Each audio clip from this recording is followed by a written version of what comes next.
All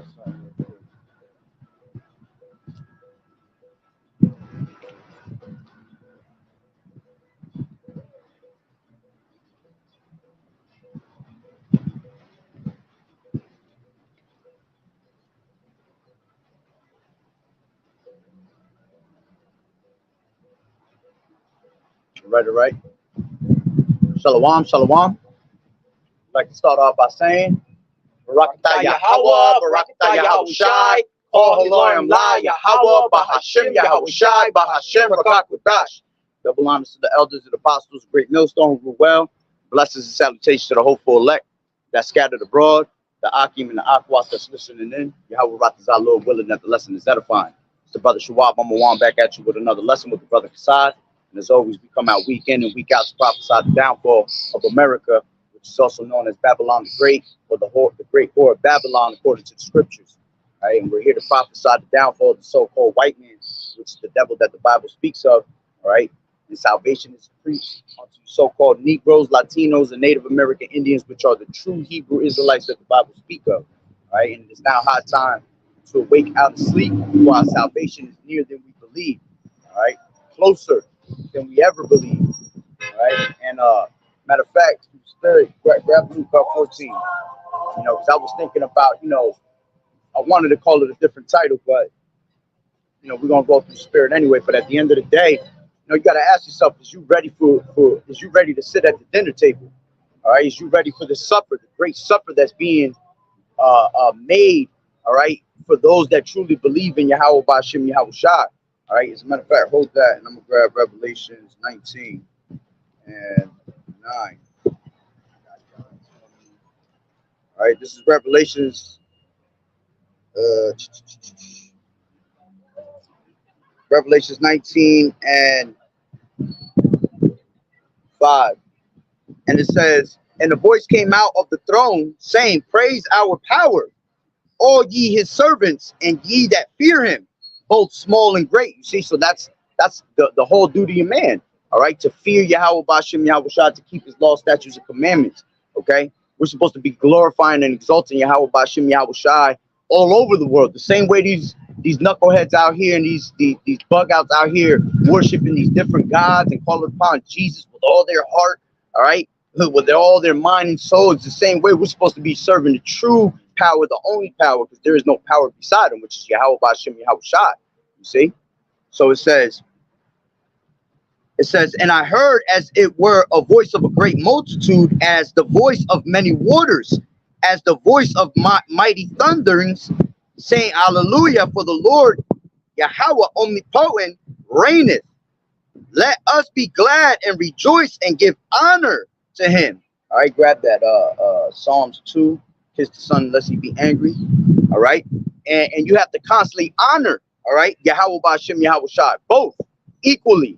Okay, scriptures tell you in Philippians that the Lord thought it not robbery, all right, to be on the same page as Yahweh, roughly paraphrasing it. Okay, but even then, he knows his order. He knows that Yahweh is above him. Okay, Yahweh is what exalts his son.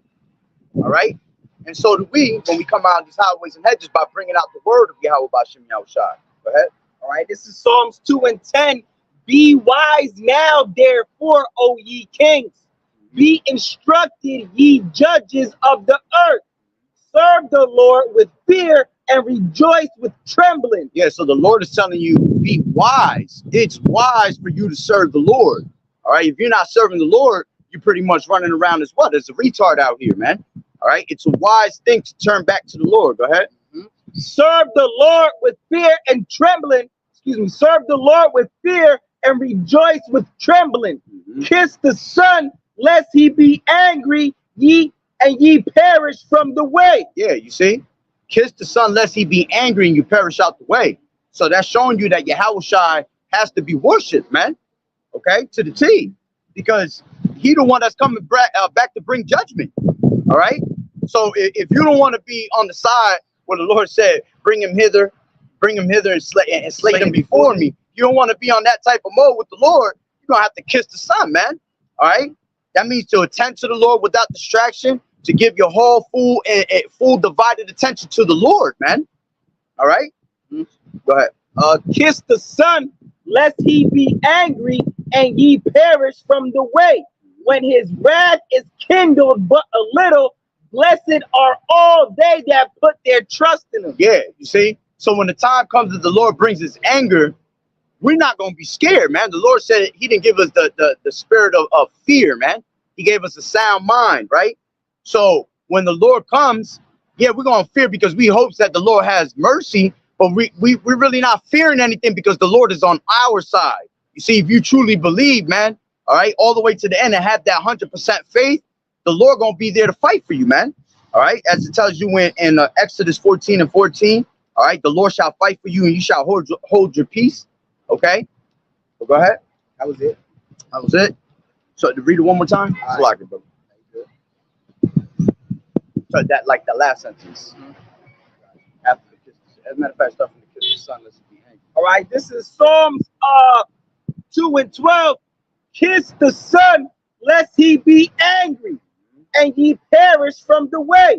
When his wrath is kindled but a little, blessed are all they that put their trust in See, him. so those that put their trust in him, when his wrath comes, we're not scared of his wrath, man, because we're doing right by YAHAWAH'S. We understand. Grab Daniel 10:12. All right, we understand what's happening. We understand the judgment that's coming upon this place. The wicked is not going to understand. You see? Go ahead. All right, this is Daniel 10:12. Then he said unto me, fear not, Daniel, for from the first 12 and 10. Oh, 12 and 10. Yeah, 12 and 10. My That bad. kind of went with it too, though. If it go with it, bring it out in spirit. it said, Daniel 12:10, many shall be purified and made white and tried, but the wicked shall do wickedly, and none of the wicked shall understand, but the wise shall understand. So many shall be purified, and many are going to be called into this truth. All right. At one point, we pretty much all get a shot of being cleansed by YAHWAH'S, whether you take heed or not. That's on you. You see, if you don't take heed of the word, you're not going to be made whole. If you take heed of it, the Lord going to cleanse you from all your sins, like it tells you in John, 1 John, the first chapter, verse 8 and 9. All right, He is to cleanse you of all your sins. All right, read that one more time. All right. Daniel 12:10, many shall be purified and made white. Those are going to be the elect that's going to be called to this truth. All right, to be tried as gold. All right, we're being tried as gold to receive a reward, man. Go ahead. And tried, but the wicked shall do wickedly, and none of the wicked shall understand. Yeah, because they never took heed. So the wicked is going to continue in their wicked ways without a care in the world, not taking heed. So when the time comes for destruction, you see, they're going to be scared. They're going to fear YAHWAH'S because that judgment is coming for them. All right, go ahead. But the wise shall understand. But the wise is going to understand every single thing that's happening. When your ass see somebody drop next to you, you can only imagine, damn, he had to be judged. He had to go. When you see the Lord rip somebody's head off in the middle of the highway or something, you know, we're going to understand that, hey, that's YAHWAH'S bringing judgment. The Lord said in Zephaniah 3:5, bring that out real quick. Zephaniah 3:5, that what? Judgment is every single day, man. Judgment comes to the light every single day, every single minute, every single hour, every second. Okay? It's a continual circle, man. As life is being born, someone is being brought down, going back to the spirit world. All right? Someone dying, death come in threes. Why? Because it's understanding. See, we understand the death, so when it comes in threes, we understand it. You see? Nobody else that's in this truth that doesn't have this truth, they're not understanding no death. They're over there scared as hell, thinking that's the last time they're gonna see that person. That's the last time that person ever gonna survive. Go ahead. And really, the wise is Israel, and the wicked is Esau, man. Mm-hmm. You know what I'm saying? That's right. All right. So this is Zephaniah 3:5. Shalom, sister YAHWAH'S. All right. This is Zephaniah 3:5. The just Lord is in the midst thereof.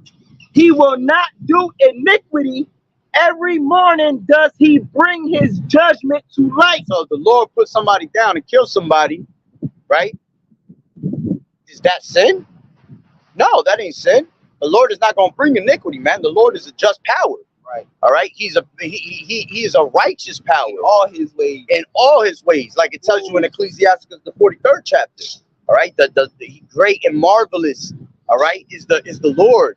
But the Lord, like it also tells you in Hebrews 10 and 31, all right, it's a fearful thing to fall into the hands of the living power, man. You see? So the Lord will put you down. Grab that, as a matter of fact. The Lord kill and make alive. You see? What's that? Deuteronomy 32, I believe. All right? The Lord is what puts down, man. Unto the Lord belong the issues of death. Okay? So that's why these people can't wrap their head around death, because I can't come from the Lord. You know what I'm saying? No way. The Lord is a great power. The Lord is all about, you know, having candy ready for you, you know. And the scriptures also say the Lord does whatever he pleases. Exactly, you know. Exactly. The Lord is the Lord, man. The Lord is about drama, boy. If the Lord get bored, he bringing drama. All right, this is Deuteronomy 32 and 39. See now that I, even I, am he, and there is no God with me. See, there's no other God in this world. There's no God. There's no such thing as other gods. All right? That's just a figure of your imagination, because your ass is under strong delusion. You see? That you're worshiping something made out of wood, made out of brick, made out of stone or metal, whatever the hell you want to call it, man. Or even if it's not a statue or something that's an idol, but you're worshiping the things of the world to a whole nother level, where that's put first in your life, you know? There's no power next to the Lord. Go ahead. See now that I, even I, am he, and there is no God with me. I kill and I make alive. Yeah, so he said, even now, and he said, yeah, he's showing you that I am. Yahawah means I am. I exist. All right, so the Lord is showing you he exists, and there's no other power out here, man. Right? Go ahead. And he said, I kill and I make alive. I wound and I heal. Okay. Neither is there any that can deliver out of my head. So if the Lord wants to put you down, you're not going to deliver yourself from his judgment. Or nobody else could. Or anybody, a doctor can't save you. Okay? The greatest doctor in the world won't be able to save you while you're on that hospital bed dying. The Lord said, your ass is it's time to go. The upper room, that's where you got to go. The upper room. Go ahead. All right. For I lift up my hand to heaven and say, I live forever. Exactly. Woo. I live forever. All right. You got people thinking that again, the Lord don't exist, atheists and all that shit. Okay, the Lord lived forever, man. That why you think Esau and them scared as hell, man? Words like that are in the scriptures. When they understand who they are, that they are the Bible the devil that the Bible speaks of, right? And then they read something like that, okay? I am the Lord forever. That's gonna scare the shit out of him, because he knows that there's a judgment that's coming to him. You see? Go ahead. This is 1 Samuel 2 and 6. The Lord killeth and maketh alive. He bringeth down to the grave and bringeth up. That's right. Right, bring that. All right, yeah. So that's another precept to the scripture that we just read in Deuteronomy 32, man. The Lord killeth and he maketh alive. The reason why the Lord brings death, because he also brings life. That's a balance, all right? There has to be a balance. The Lord is a just power. It tells you that in Proverbs, the 11th chapter, all right? That a false balance is an abomination to the Lord, all right? So things have to be equal on both sides. You got life and death. You got hot and cold, up, down, left and right, but that's a balance, man. All right, so because people don't understand, oh, why you got to die, because there's life. So there also has to be death, man. You know, that's a balance. All right, you got something? I was looking for I got exactly. Oh, you know where it is? It's an 11, I think. It's an 11. Ecclesiastes 11. Are you getting now? And I believe it's 11 and 14. Yeah, 11 and 14 in Ecclesiasticus. All right. Go ahead. All right, this is Proverbs 11 and 1.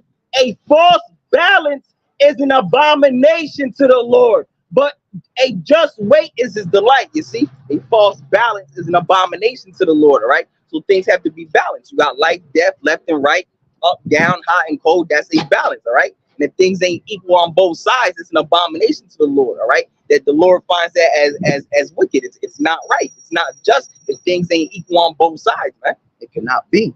Just like the same thing with the first death, which is the flood, all right? And there's the second death. The first time the Lord destroyed this earth was by water. The second time is going to be by fire, man. That's a balance, man.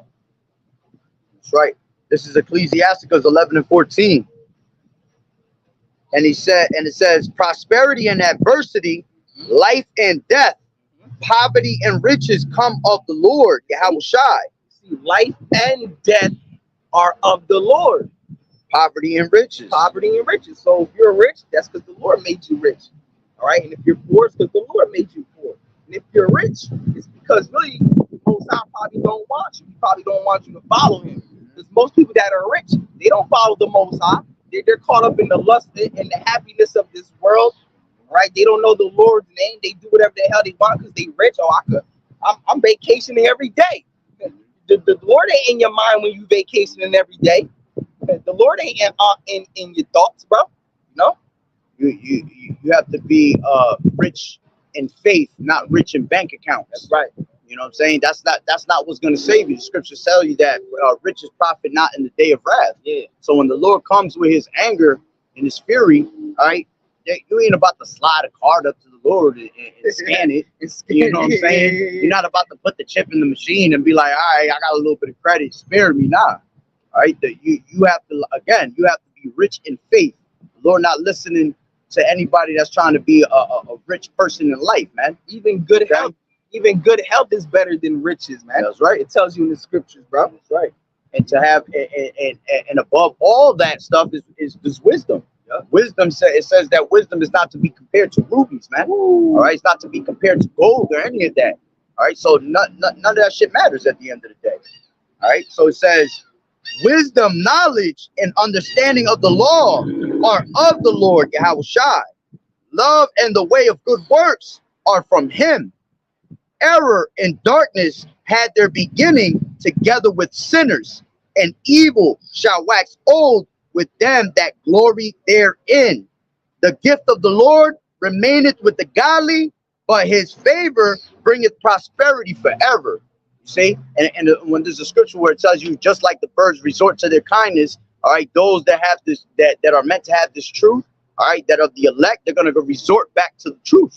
All right, roughly paraphrasing it. All right, as a matter of fact, go ahead. You got something? Yeah, I want to bring out, because what we just talking about being rich.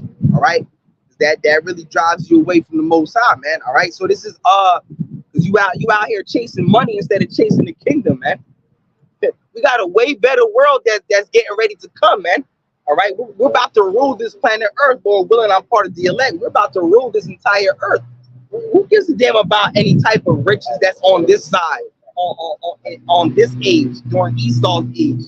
We got a whole another age that's for us. It's our age, our time, man. All right, real quick. Back off.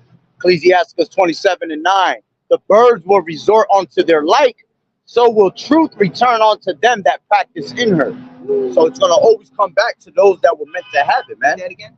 It says Ecclesiasticus 27 and 9. The birds will resort unto their like, so will truth return unto them that practice in her. Yeah, so you always return back to your way, your natural way, your true lot. Yeah, your lot. Yep. You know, you either gonna have the lot of being wicked as hell, being called the sinner, all right, or you're gonna be a name in the heavens, man.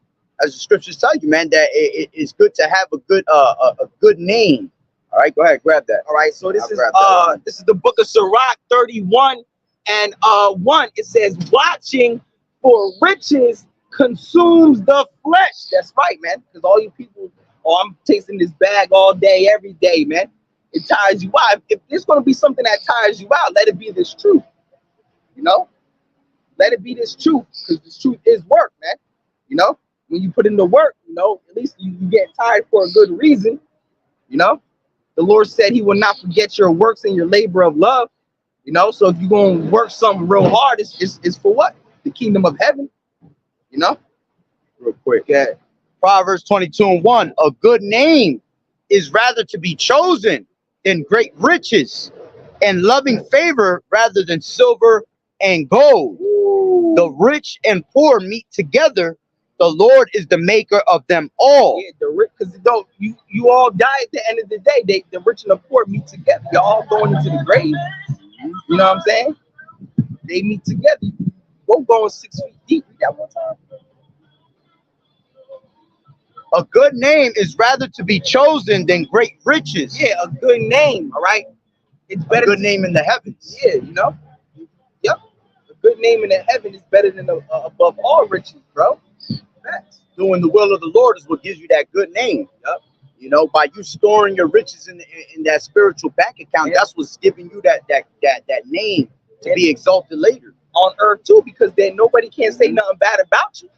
All you doing is the work of the Lord. What are people gonna say about you, bro? All they're gonna do is to accuse their brethren. That's it. And mock you, make fun of you. That's all they're gonna be able to do. They can't. They ain't gonna be able to you know, accuse you of doing something wicked. Yeah, same thing they were trying to do to Yahawashi. Yahawashi came perfect, and they were trying to accuse him of being a whole demon, a whole devil. All right, accusing him of all these, you know, trying to twist up his words, all of that. Same thing they try to do to the prophets today. You know, it says the rich and poor meet together. The Lord is the maker of them all. A prudent man foreseeth the evil and hideth himself, but the simple pass on and are punished. By humility and the fear of the Lord are riches. You see that? You see? That's the true riches. Yep. Being content with all godliness, like it tells you in grab that real quick. I know you still got what you got. Hold that though. What you got? Now hold what you already had already. Oh, okay. 1 Timothy 6. All the way down. Yeah, like the 5th verse where it says contentment and gain is and gain is godliness. I mean, godliness is gain. You know, just being content with what you have, the little bit that you have, that the Lord is just getting you right by, but understanding that you have the richest thing in this planet Earth, man, which is the knowledge. You see, everything else, you might not have the fanciest car, the fanciest house, you know, whatever. But at the end of the day, having His word outshines all of that. You see, that's the spick and span shine that you can't get off of you, man. All right, you're gonna always shine over darkness, man. This place is all darkness, and we have the light, so we are considered what? The children of the light. Go ahead. It says, I start at 5. It says, 1 Timothy 6 and 5. All right, perverse disputings of men of corrupt minds and destitute of the truth, supposing that gain is godliness. From such withdraw thyself. Yeah, so all the things of this world, people fuss and fight about this bullshit. Arguments, you know, envy each other about it. All right. But that's why they're in that mode, because none of that shit is profitable. It's not valuable to your life, man. It's just destroying us and making us compete against each other when we all the fucking same. You see? Go ahead. It says, supposing that gain is godliness, because a lot of people got many things. Oh, they got house and riches, and they think it's godliness. Oh, the Lord is dealing with them. I'm blessed. I'm blessed. You can't tell me now. I ain't got to turn to the Lord. Look at me. I got everything I want. People think material things is being blessed. Yep. You know, being rich. You know, Materialistic shit is only a Barbie's world, man. Yep. That's it. Materialistic shit, it comes and goes, man. Materialistic things can always be replaced. This truth can't be replaced. You see? This truth stands firm. Right? Go ahead. supposing that gain is godliness, from such withdraw thyself. Yeah, so we're supposed to draw, take ourselves away from people like that, man, because they're simple. When you read a few scriptures above, it says that they're simple and they know nothing, man. All right. It says he is proud, knowing nothing. All right. So you know you gotta be real simple to think that you the shit, or God dealing with you just because you got a car, or you driving, or you got a chain, a big ass gold chain that was 200,000 or something, you know, or to fucking make it crash your car tomorrow, and you just bought it. Right? You just bought you just spent your life savings on something you've been hoping you had say you wanted something for like 10 years. Oh, I finally got it. I worked for it 10 years. You finally got it the next day. You're dead. Right away. Actually, that's funny you said that. You know The what I'm Lord done did things like that to me, and it's true. Things that I really wanted, He took away from me. Things that I desired the most, He took away from me, man. All right, to make me earn it. You know, I got to beg for it, supplication. I got to be, Lord, please, please. You know, but that just goes to show that we shouldn't. Like the Lord said that thou shalt not want. You feel me? Thou shalt not want. You should be content with everything that you are given on this side, man, because this is not our rest. What's going to really count is when we make the kingdom. Right. The things that we get on that side is what's going to show the progression that we made on this side. The sacrifice that we sacrificed ourselves with on this side is going to show when we get blessed in the kingdom 100-fold. You know, when we rule in the earth, we're being judges of the of our tribes. You know, of the whole house of Israel. Right? Yeah. Go ahead. All right. So let me let this pass real quick. Ain't nothing but shaitan. Whoa. Right? Life and death. You don't know somebody about to die. There might be somebody in there right now. Dying. You know Straight what up. I'm saying? Having a seizure. All right. 1 Timothy 6:5. It says, perverse disputings of men of corrupt minds and destitute of the truth. Yeah, so the arguments come up because these other niggas is corrupt minds. They don't have no soundness in their mind. Right. So they just talking jibber jabber.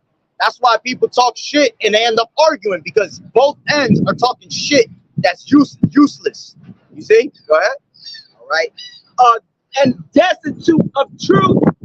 Because they ain't got no truth in them. All right. That's why the scriptures tell you that in the first chapter of Isaiah, from the sole to the foot, you know, our people had not mollified themselves with ointment, man. Not having this truth. Go ahead.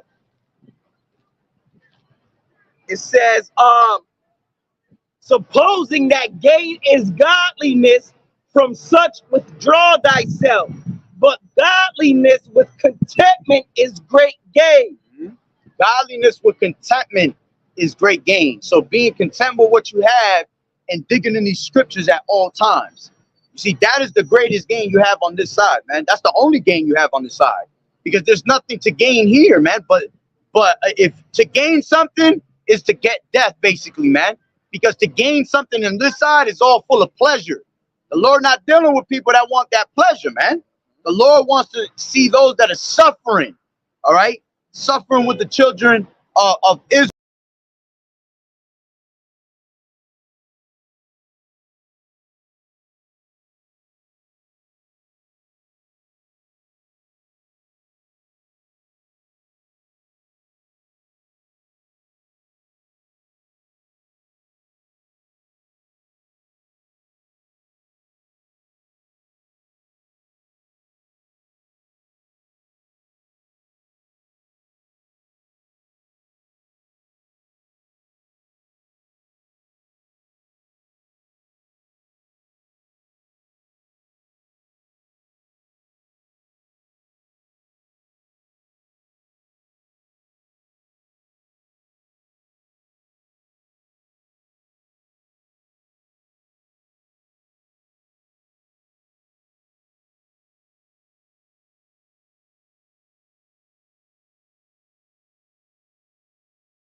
Salakia, brothers and sisters, I don't know, that ain't nothing but shaitan.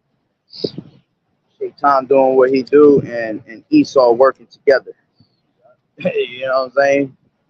Because it just literally randomly shut off. But if it happens again, just wait about 2 minutes and I'll get right back on. But yeah, go ahead, bring that up. It says, verse 6, but godliness with contentment is great gain. All right. Shalom, brother. Yeah, the Lord said, you know, in the Lord's Prayer, right? You know, you all you want is just that your daily bread, man. That's all we need, bro, is our daily bread, man. Godliness with contentment is great gain, man. Mm-hmm. You know, you should be excited for dinner time every day. Mm-hmm. Dinner time with this with these scriptures, you know, because we're supposed to what? We feed in the sheep, you know. So you should be ready to eat, just like we brought it out in the beginning. Are you ready to sit at the Lord's dinner table, man? Because you got a lot of people out here that's talking a whole lot of bullshit, but they ain't even welcomed at the dinner table. So how you even got something to say, you know? The Lord dealing with those that he's been calling to sit down and eat, man.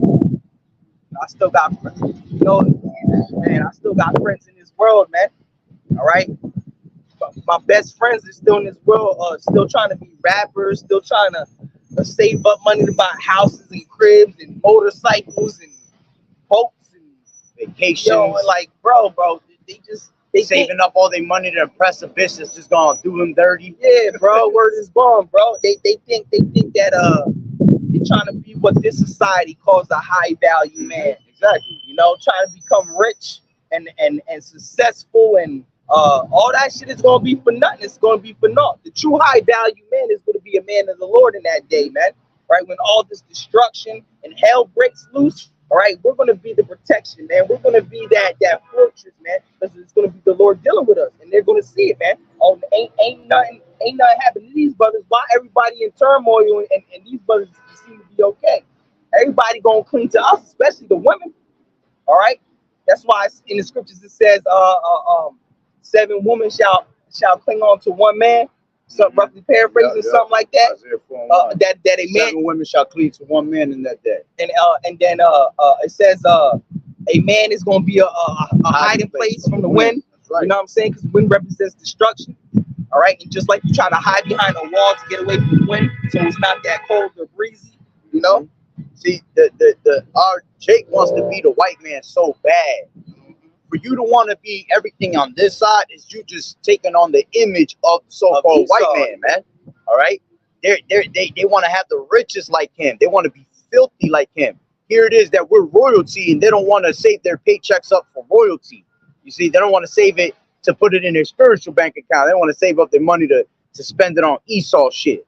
You see, go out there and live life according to the way Esau puts it and portrays it on TV. Oh, this American dream. Exactly. You can live life like this. And like I always say, the American dream is an American scheme. Should only look good on the TV screen. That's it. That's the only place it's gonna look good, because it's got colors and it's all fucking to the T written what you gotta say to make it sound good. But do you think that the person that shot that actual commercial was on that damn trip? No. They was behind on some damn green screen shit. And that's why you still got these people who are filthy rich and depressed as hell. They be killing themselves. You know, all these celebrities be rich as hell, and they just be overdosing, killing themselves. Kurt Cobain with a shotgun to the face. Why you think they party all the time? Because they hide themselves from the demons they face every day. They don't want to go to sleep. These niggas done sold their souls, man. These people get haunted by demons on a daily basis. Daily basis, especially in the nighttime, witch hours and shit. They can't sleep at night. That's why they coked up all the time, nigga. Because they don't want to face the actual demons, man. But they're full of them anyway, you know? Right? It says, but godliness with contentment is great gain.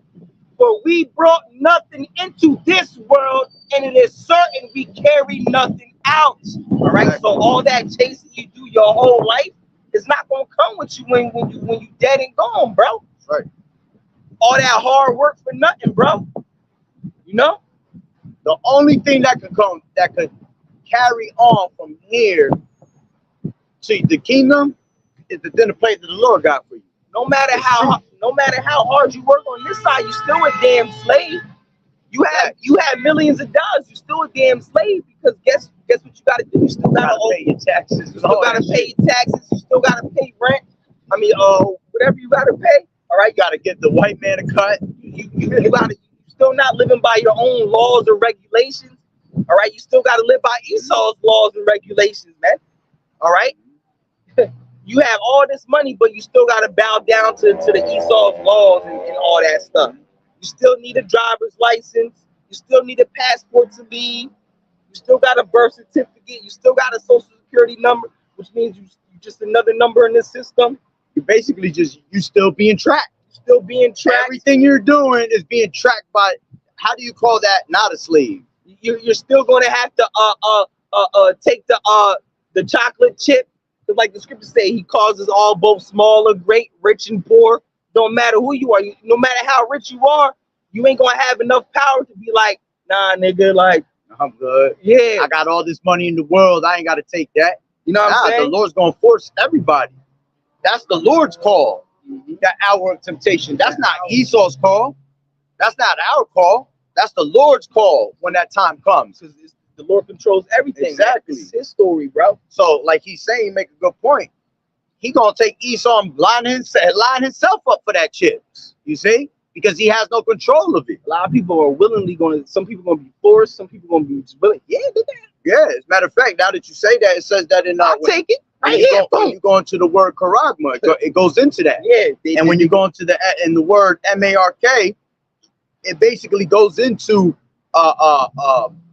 where it says that some devotees, they were willingly, lined up, they lined up, they willingly took it for the token of their gods, man. So because they're already bugged the fuck out, they just gonna go line up now. You got people now walking around with the shit freely. You know what I'm saying? Right. Go ahead. It says, but godliness with contentment is great gain.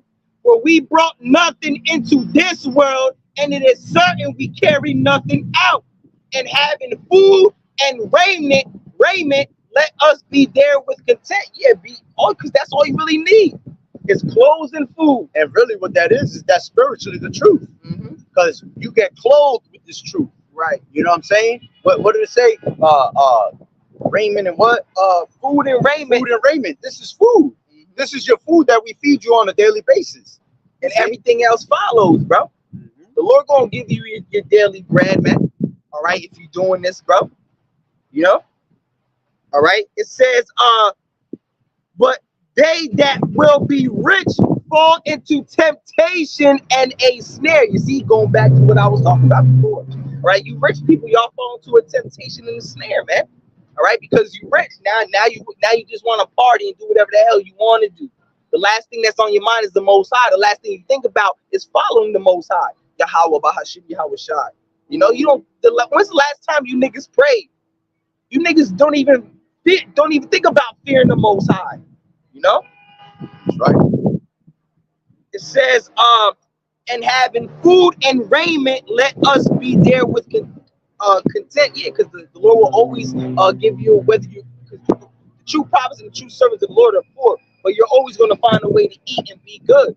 All right, you're going to always have clothes. All right, eat, whether it's one meal a day, 2 meals a day, whatever, bro. You still going to eat and find a way to live. You know? Right. And that's why you're supposed to be in this truth, to find that way to live. That's the only way you're gonna live is by having this word. Yep. Because he said, like we got into yesterday, Yahushua said, I'm the bread of life. Right? And those who come by me will live. Right? It says, but they that will be rich fall into temptation and a snare. Right? Snare is just another name for a trap. All right. So it says, and into many foolish and hurtful lust. All right. Because all you niggas do is chase. When you got money, you chase everything you want to do. The women, everything, bro. You feel me? Basically, the pleasures of this life. Because once it turns into lust, it's basically you fiending for the pleasures of this world. Yeah. You know what's going on, brother? How's everything, man? All right. It says, got any questions? You just let us know. All right. Now you good? You good? Yeah. Straight. It says, verse 9, but they that will be rich fall into temptation and a snare, and into many foolish and hurtful lusts, which drown men in destruction and perdition. And ultimately, that's why most of these people gonna end up taking that mark of the beast, that RFID chip, because they're gonna want to have that lust of money. You see, read that one more time. Yeah, it says they're gonna fall into that temptation. You know, that's why Esau the government is always throwing the temptations at you to keep your mind away from what's really happening. You know what I'm saying? Go ahead. Distractions. All right. It says, but they that will be rich fall into temptation. See, those that be rich fall into temptation. Telling you it's not a good thing to already be rich. Okay, now if the Lord allowed you to be rich and then you take and you be humble about it, and brothers that are usually rich, what they do is they help other brothers out. We're going to help each other out through the congregation. But those that are rich of the world, that are, oh, you know, I'm a cheap nigga, I'm gonna save all the dollars I got, all my pennies, none of them are gonna get this truth, because they're gonna fall into temptation every time. You see? That's why you don't see no celebrities preaching this word. Here's the biggest voices in this world is the celebrities. And they be knowing this truth, but they'll still choose to sell out and feed you the nonsense to keep you asleep and distracted. Go ahead. They feed you the all that because celebrities are nothing but low-level puppets and low-level priests of the Illuminati, right? Because the elites, they use them as puppets to push out a wicked vibration through music and these Hollywood movies and all that. That's why you people be asleep and not know what's going on, because you got a wicked vibration on you, man. Can't wait for the next movie. Yeah. Can't wait for the next song, the next Nicki Minaj, like on some dumb shit. Like, you haven't learned anything from them people other than to be a whore or to be a drug addict, a drug dealer, somewhere that's going to land you somewhere where it's not good, you know?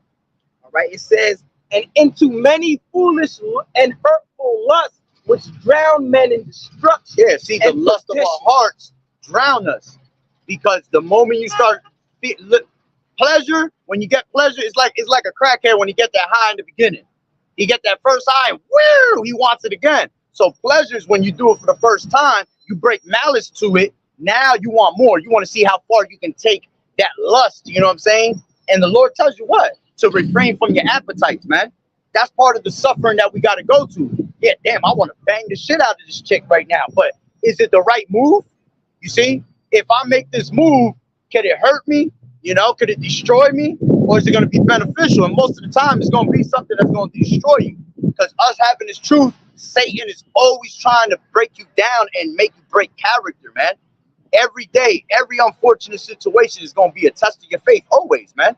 Go ahead. All right. Verse 10, for the love of money is the root of all evil, which while some coveted after, they have erred from the faith and pierced themselves through with many sorrows. You had men that even had this truth, but money became a distraction, and then they covered after it. You see? Now they started to lust for it. Remember, grab up real quick. Like Bishop Nathaniel, man. All right.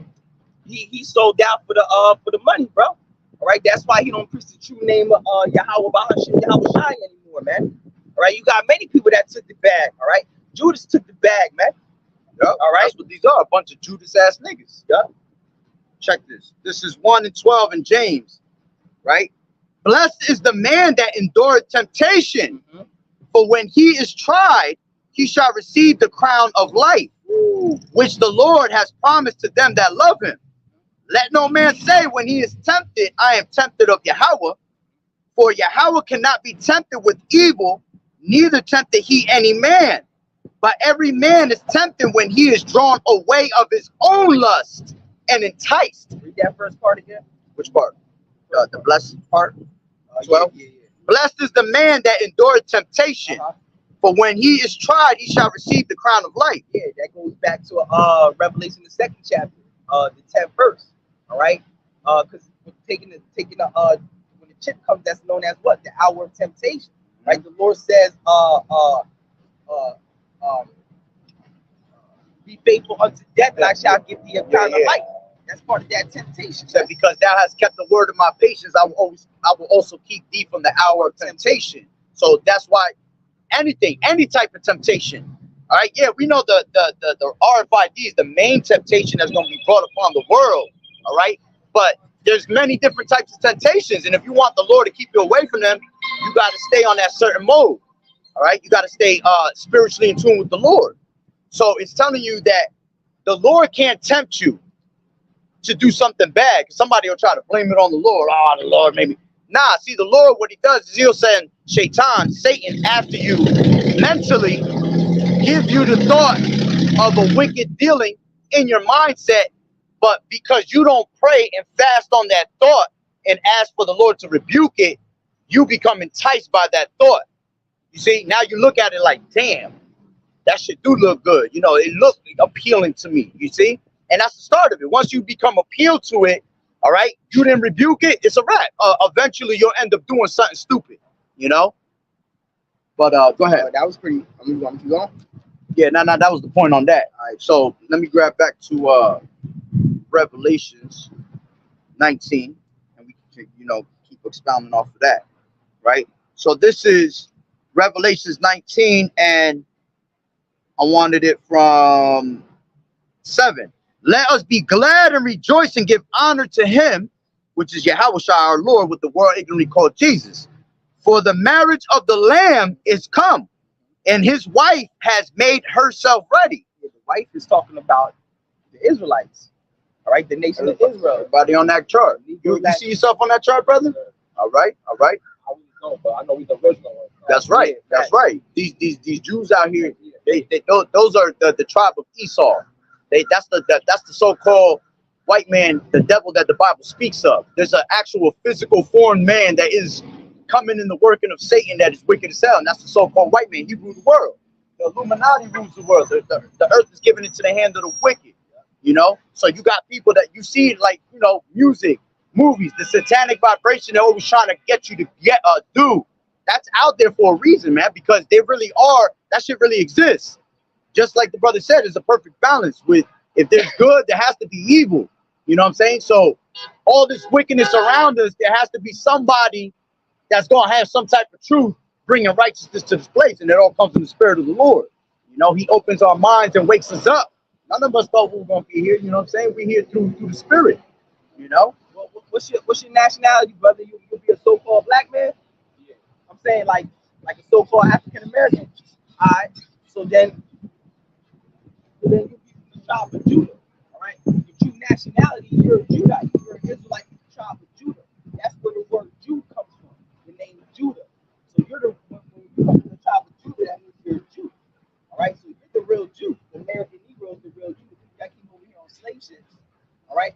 Those are the real Jews that the Bible speaks of, because the translated slave trade was biblical prophecy in Deuteronomy 28, chapter 68 verse. Right? But all these people on this sign right here, the Negro man, the Latino man, the Native American man, the Haitian, the West Indian, those are all the same people. They're all Israelites, man. All right, from their respectable tribes. All right. So, like I said, the name Judah, which is really Yahawah, that's who you are. You're Yahawah. All right. You're the real Jew that the Bible speaks of. Yahawah means the Most High thanks, or Yahawah thanks. Because when Judah was born, she thanked the Most High, so she made him Yahawah. All right. So you will be from the tribe of Judah. All right. And if you, it's like the tribe of Judah, that's who you really are. and if you understand certain things, that's why the so-called black man gets the most hell, because our Lord, what they portray as a white man, a little tender rock star, was that. What they portray as a so-called white man, he really was a dark-skinned man, what they would call a black man today, a Negro. You see, and that's why they hated our Lord. He goes deep. I ain't gonna give all that deep depthness. You know what I'm saying? I'm gonna keep it basic for you to understand. But that's why they brought out that picture right there. When you go into the history of the Maccabees, we were ruling in the Dark Ages, for 1,000 years. But then after 1,000 years, the Romans ended up being put back into power, which will be called a revival of the ancient Roman Empire, as you will say. You know what I'm saying? Basically, they never died off, but, they were taken out of power by the Lord, because the Lord is what controls kings in this place. If you want Joe Biden in the position he is, because the Lord wanted him there. You feel me? So when we lost our rulership, when you go into the Maccabees, the Greeks, the first thing that they did, right, was they took all our images and they whitewashed them. You see? Now everything, that's why you go to church, you'll see all these statues of white, little angels, they touching each other's butt and little balls and all that. That's weird shit. That the Lord is not down with no shit like that. You know what I'm saying? Get that in Deuteronomy 20 chapter. I'm gonna break it What you down. want? Deuteronomy 28, 68. I got you. There's Deuteronomy 28 All right, so and 68. when you read Deuteronomy, the 28th chapter, right, it's talking about the curses that the Lord is going to put on the nation of Israel, the Negro, Latino, Native American man, which are the real Jews that the Bible speaks of, the true Israelites. So, matter of fact, read from the first verse. Word. So, yeah. All right. So it says the first verse, it says, So this is the Lord talking to the Israelites through Moses, because Moses was a prophet, and that's how the Lord speaks. He speaks through his prophets, because the Lord is not going to come down here himself. He rose up men to speak through them. All right, it tells you that in Luke the 1st chapter, Hebrews the 1st chapter. It says that he has spoken through his prophets since the beginning of time. Yep. All right. So when you read Deuteronomy 28th chapter, it talks about the blessings that the Lord is going to put on the Negro, Latino, Native American, and the Israelites if they would listen to him, if they would obey his commandments. But then it goes into the curses that the Lord is going to put on the Israelites if we didn't obey his commandments, if we didn't obey the laws and the statutes. So read that from the top. So it says, and it shall come to pass, if thou shalt hearken diligently unto the voice of the Lord thy power, to observe and to do all his commandments which I command thee this day, that the Lord thy power will set thee high above all nations on the earth. So the Lord, speaking to the Israelites through Moses, he said, if you listen to all my commandments and laws, I'm going to set you on high above all the people on the earth. All right? If you listen to all my laws, I'm going to bless you. All right? Says, and all these blessings shall come on thee and overtake thee, if thou shalt hearken unto the voice of the Lord thy power. Give you all these blessings, and then it starts to list all the blessings. All right? So now let's go to the curses. Then it says 15, but if it shall come to pass, if thou wilt not hearken unto the voice of the Lord thy power, to observe to do all his commandments and his statutes which I command thee this day, that all these curses shall come upon thee and overtake thee. So then the Lord said, if you don't listen to my commandments and laws, that all these curses are going to come upon you and overtake you. Then it starts to list all those curses. Let's see what one of those curses was.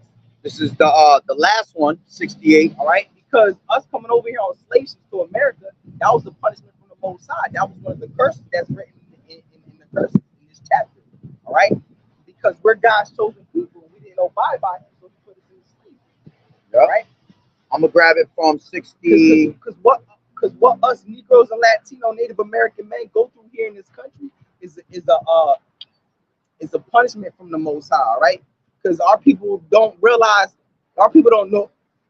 Our people don't know who they are. That's why they don't understand why our people go through what they go through. All right, but we about to show I'm gonna take it from 64 to 68. It says, and the Lord shall scatter thee among all people from one end of the earth even unto the other. Yeah, the true Israelites, all right, the real Jews, the true Israelites are scattered throughout all the four corners of the earth. That was prophecy. All right, that the reason why the Lord did that was to make us weak as a people, so we have no power on earth. The Negro, Latino, Native American man has no power on earth, right? Because we're scattered throughout the four corners of this earth. That's right. We have no power as a people. All throughout the earth, no matter where we go, we're at the bottom of society. So with that being said, knowing that we're scattered, that means in every country, in all those different languages, even if they're speaking those languages, we got people that are among those people. Because in the Bible, it speaks about Gentiles, and a lot of people get confused with the Gentiles. You have to know when it's speaking about the Gentiles, meaning these other nations, and when it's speaking of Gentiles, us, under captivity and under the customs of what these other nations were teaching us. So we were still Israelites always. It's just that because we were Israelite born in Rome, you was on some Roman shit. You know what I'm saying? So you have the understanding of that, right? So it says, and there thou shalt serve other gods, which neither thou nor thy fathers have known, even wood and stone. Yeah, so when we were scattered amongst all these other nations, we started serving the gods of the other nations. He said we started serving gods of wood and stone. That's why our people are Muslim. They serve the Mecca stone. Our people are Christians. They bow down to a cross, all right, which is made out of wood. You know, we started to serve other gods, all right, even in this land, all right. Jesus, our people serve this hellscape crackhead they call Jesus. You know, that damn devil. All right, that's not the God of the Bible, man. All right, that's not what he looks like. Right, the Lord was a dark-skinned black man because the ancient Israelites were black people. You understand? So it says, and among these nations thou shalt find no ease.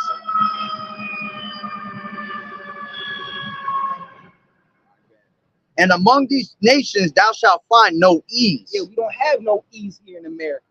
Our people live in hell. The Negro, Latino, Native American men are living in hell here in America. There's no ease for us here.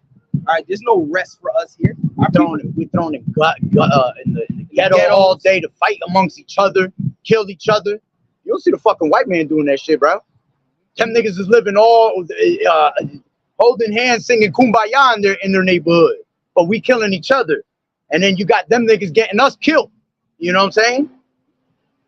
And the word ghetto means dwelling place for the Jews. Yo, that's why they call our hoods ghettos. Yep. Because that's who's there, the Jews, the so-called black men.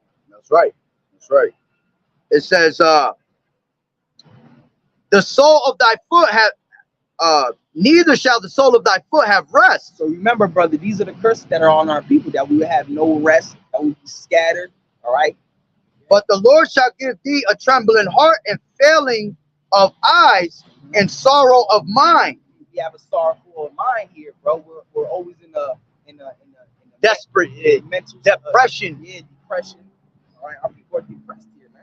And thy life shall hang in doubt before thee. Yeah, our life is always in doubt. We don't know if we're going to wake up and die the next day. All right, our people are always killing ourselves. People are always killing us. Might get pulled over by a cop and get shot by a cop and never make it home. Because we're a cursed people. Right? It says, and thou shalt fear day and night, and shall have none insurance of thy life. Yeah, we have no assurance of our life. Again, we don't know if we're going to wake up or when we're going to die or not. We live life on the edge, bro. In the morning thou shalt say, would God it were even. And at even thou shalt say, would God it were morning, for the fear of thine heart wherewith thou shalt fear, and for the sight of thine eyes which thou shalt see. And the Lord shall bring thee into Egypt again. Now, this is the main point I have wanted to get. This is the main curse that we dealt with here in America. Read that again. And the Lord shall bring thee into Egypt again with ships. So that was one of the curses, that the Lord was going to bring us into Egypt again with ships. The word Egypt there, all right, the word Egypt comes from the Greek word Egyptos, which means bondage. It's not talking about the actual land of Egypt, all right? Egypt meaning America, right? Egypt, the word Egypt means bondage. So the Lord said he was going to bring us into bondage again, all right? Because the first time we went into bondage which was in Egypt. Right, so the actual physical Egypt. Yeah, the actual physical Egypt. So the Lord said, I'm gonna do you just like how I did you in Egypt. I'm gonna bring you into Egypt again. I'm gonna bring you into bondage again, like how I did the first time. All right. So the Lord said he's gonna bring us into Egypt. What? Again with ships. Meaning he's gonna bring us into bondage again with ships. All right. Did not we come over here on slave ships? All right. So the Lord said he's gonna bring us into slavery again with ships. Right. By the way whereof I spake unto thee. That's how you know it's not actually also talking about the land of Egypt, because it doesn't take ships to get from Israel to Egypt. No? Yep. It says, thou shalt see it no more again, and there ye shall be sold unto your enemies for bondmen and bondwomen. Ooh, we shall be sold unto who? Your enemies. So the Bible's calling the white man our enemy. It says that we shall be sold unto our enemies, for bondmen and bondwomen. Bondmen and bondwomen meaning slave men and slave women, because our men and women were slaves. And no man shall buy you. And no man shall buy you, meaning no man shall redeem us or save us from that slavery. Because when we were in slavery, what nation came to our help? What nation came to the white man and said, "Oh, don't do that. That's not nice. You know, let those people go." You know, the Chinese man ain't help us.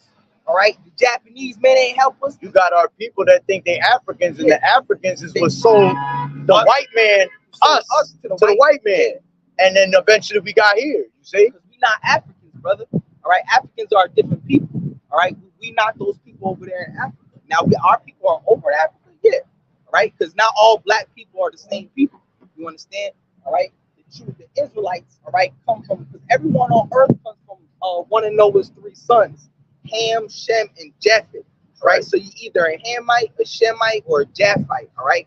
The Israelites, who we are, we come from the seed of Shem, all right? Got that sign? Right, come here, brother. All right? Everyone on earth comes from one of those three sons, right? Got that, bro. No, that's it. Shem. Oh, yeah, all right. Ham. All right, you got Shem, Ham, Japheth, all right? Everyone on earth comes one of those three subnames in the death is either Shemite, a Hamite, or a Japhite. And look, in today's world, they'll tell you there's 195 nations. There's only 18. It's only 18 at the end of the day. Now, the African nations, the Ethiopians, the Egyptians, the North Africans, South Africans, they come from Ham. You don't come from Ham. All right? The Israelites, the real Jews, that the Bible speaks of, you see right here, the Negro Latino man, all right, they come from Shem. Right? That's why Jews are known as Semitic people. Right? They come from the seed of Shem. Because it's not really Semitic, it's Shemitic. You understand? All right, so we're not the same people, but we come from a whole different person, a whole different bloodline. All right, you understand? We're not African. All right. Matter of fact, I got the want to get it real quick. Hand. This is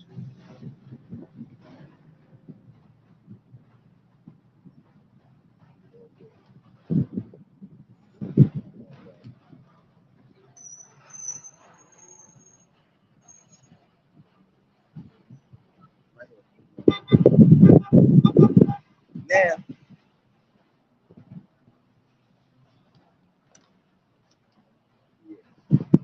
y'all read it. all right, so he about to read you the definition of Ham, which was the youngest son of Noah. All right. This is from the Compact Bible Dictionary. Right? It says the youngest son of Noah, born probably about 96 years before the flood, and one of 8 persons to live through the flood. Yeah, because it was Noah and his family, which were 8 people that were on that ark. Right? He became the progenitor of the dark races. Yeah, the word progenitor means forefather. All right, because Africans are so-called black people. Right? It says that Ham was the forefather of the dark races. All right, go ahead. Not the Negroes. But not the Negroes. All right, because aren't Negroes so-called black too? All right, so yeah, we're not going from here. We're not African, right? All Shem was so-called dark man too. So it says that Ham, all right, he was the forefather of the dark race. Then it says not the Negroes, all right, because Negroes, not all black people are the same. Okay? Right? But the Egyptians, But he was the father of the Egyptians, Ethiopians, Liberian, like how you say that? Libyans, yeah, Libyans. I said Liberians. Libyans and Canaanites. So he's the forefather of all those nations, right? We're not Hamites, we're Shemites. Our people think that they're Hamites, and they're not. See, our people don't know who they are, all right? Because the white man told us that we was Africans, and we not, bro. Right? Africans, which they cursed. All right, Africans are cursed. Which it tells you right here. It says his indecency when his father lay drunken brought a curse upon Canaan, because he looked at his father when he was butt ass naked. He wasn't supposed to do that. You see? So that actually that's why if you look at them Africans today, them niggas be some weirdos, putting their heads inside, cows' assholes and shit, taking pisses with, taking a shower with piss. They be on some freaky dicky weirdo shit, bro. Like doing all that, putting the gold rings around their neck. Yep. To stretch their necks and shit. Yep. Putting gauges in their ears and you know what I'm saying? But plates in their mouth. Our enemy, the so-called white man, he's the devil that the Bible speaks of. The word devil means deceiver. He deceived us. He taught us a lie. He taught us that we were something that we're not, right? To bring us away from the Most High, right? Because once we have a connection with the Most High, that's our power, all right? We have power when we have connection to the Most High, all right? He don't want. That's why he rules over us, because we don't know the Most High. The fact that he said that's why they hide the name of the Lord from you, because the power that it brings. Once you got the name of the Lord, man, it's a powerful thing, because the scriptures say the name of the Lord is a strong tower. The righteous man runneth into it and safe. Right? So you calling on the vibration of Jesus on these other gods, all it's doing is actually harming you. It's actually dimming your light. You know what I'm saying? But when you have the name of the Lord, all right, that's what's going to actually bring that light upon you. You know what I'm saying? You're going to be able to shine. You grab it. That should be stuck. All right, because once you find out who you really are, once you find out who you really are, not knowing who you are, right? Knowing who you are is not good enough, right? Just because you know you were Israelite, that don't mean the Lord gonna save you, bro. Right? You got to come back to the Most High, man. Right? You come back to the Most High by calling upon His name, keeping His laws. All right. The name of the Lord is Yahweh and Yahawashi. That's the Son's name. Yahweh means He is, He exists, and that's in the pure language. Zephaniah 3:9 says, "I will turn back to my people of a pure language." You see, that pure language is the Hebrew. That's what we all spoke back in the day. All the mother of all languages is Hebrew. You see, so the name of the Lord is Yahweh, what they ignorantly call Jehovah, God, Yahweh, Yeshua, all these bugged out names. Because if you understand the alphabets, J's weren't invented till 1523. You know, you never had O's and U's in the alphabet. These things were added on, you know, when we were at the same time that we were basically being fooled of who we were. You know what I'm saying? So that's the true name of the Lord, Yahweh and Yahawashi. That's why when we read, yeah, it says God and Lord in it, but we understand that those names were taken out for a reason. That's why if you read the Bible, you'll see like Lord in all caps, and then you'll see Lord in one capital letter and then little letters. There's a reason for that, because one represents the Lord, the Father, and one represents His Son. You know what I'm saying? So it's just little things like that to, you know, pick up on the Bible. Get the book of Malachi, the first chapter. Got Or, you. the fourth chapter. This is Malachi. Because we teaching you who you are, but knowing who you are is not good enough. Once you find out that you're the real Jew that the Bible speaks of, you got to come back to the Most High, because the God of the nation of Israel, right, is Yahweh, and His Son's name is Yahawashi, right? You got to come back to the Most High, because what the Most High is getting ready to do is destroy America by nuclear fire, right? Because World War III is biblical prophecy.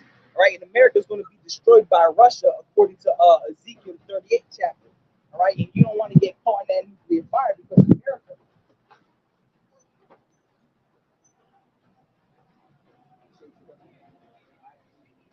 America is going to be destroyed by nuclear fire. From New York to California, America is going to become a wasteland, because the Most High hates America with a great fierce and human passion. America is the most wicked kingdom in all of history, right? What you know about Sodom and Gomorrah? Well, Sodom and Gomorrah, all right, was destroyed off the face of this earth, all right? The Lord destroyed that place so bad, which is over there by Jordan, that nothing to this day can grow on that land, right? Because it's too much radiation, right? And the Lord destroyed that place because of homosexuality and lesbianism, right? And that's the same thing we're going through today. That's exactly why America's going to be destroyed, just like Sodom and Gomorrah. The scriptures say, check this. This is Revelations 11 and 8.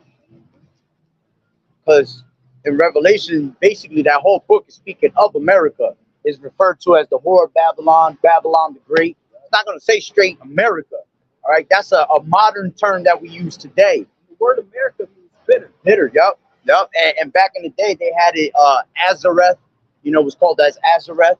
All right, but this is 11 and 8, and it says, "And their dead bodies shall lie in the street of the great city." Talking about our dead body, but not physically dead, mentally dead, dead from the neck up. Scriptures say, "He that wandereth out of the way of understanding shall remain in the congregation of the dead."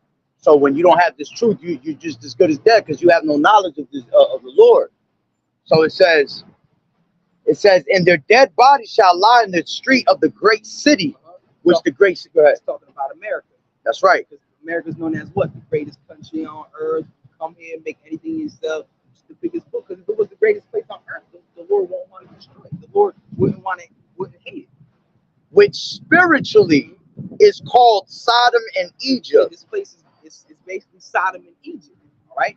It takes after the ways of Sodom and Egypt, man. All right. And that goes with what he read earlier, that we will be brought into Egypt again with ships, showing you that Egypt really represents America.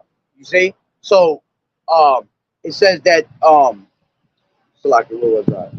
It says, which spiritually is called Sodom and Egypt, where also our Lord was crucified. Our Lord was X'd out. They put this as not the true image of the Lord. Not literally crucified here, but the ways of righteousness was X'd out of this place. They showed you Jesus. Right? You know who this is an actual image of? You know? This is an image of a man, all right, that goes by the name of Caesar Borgia.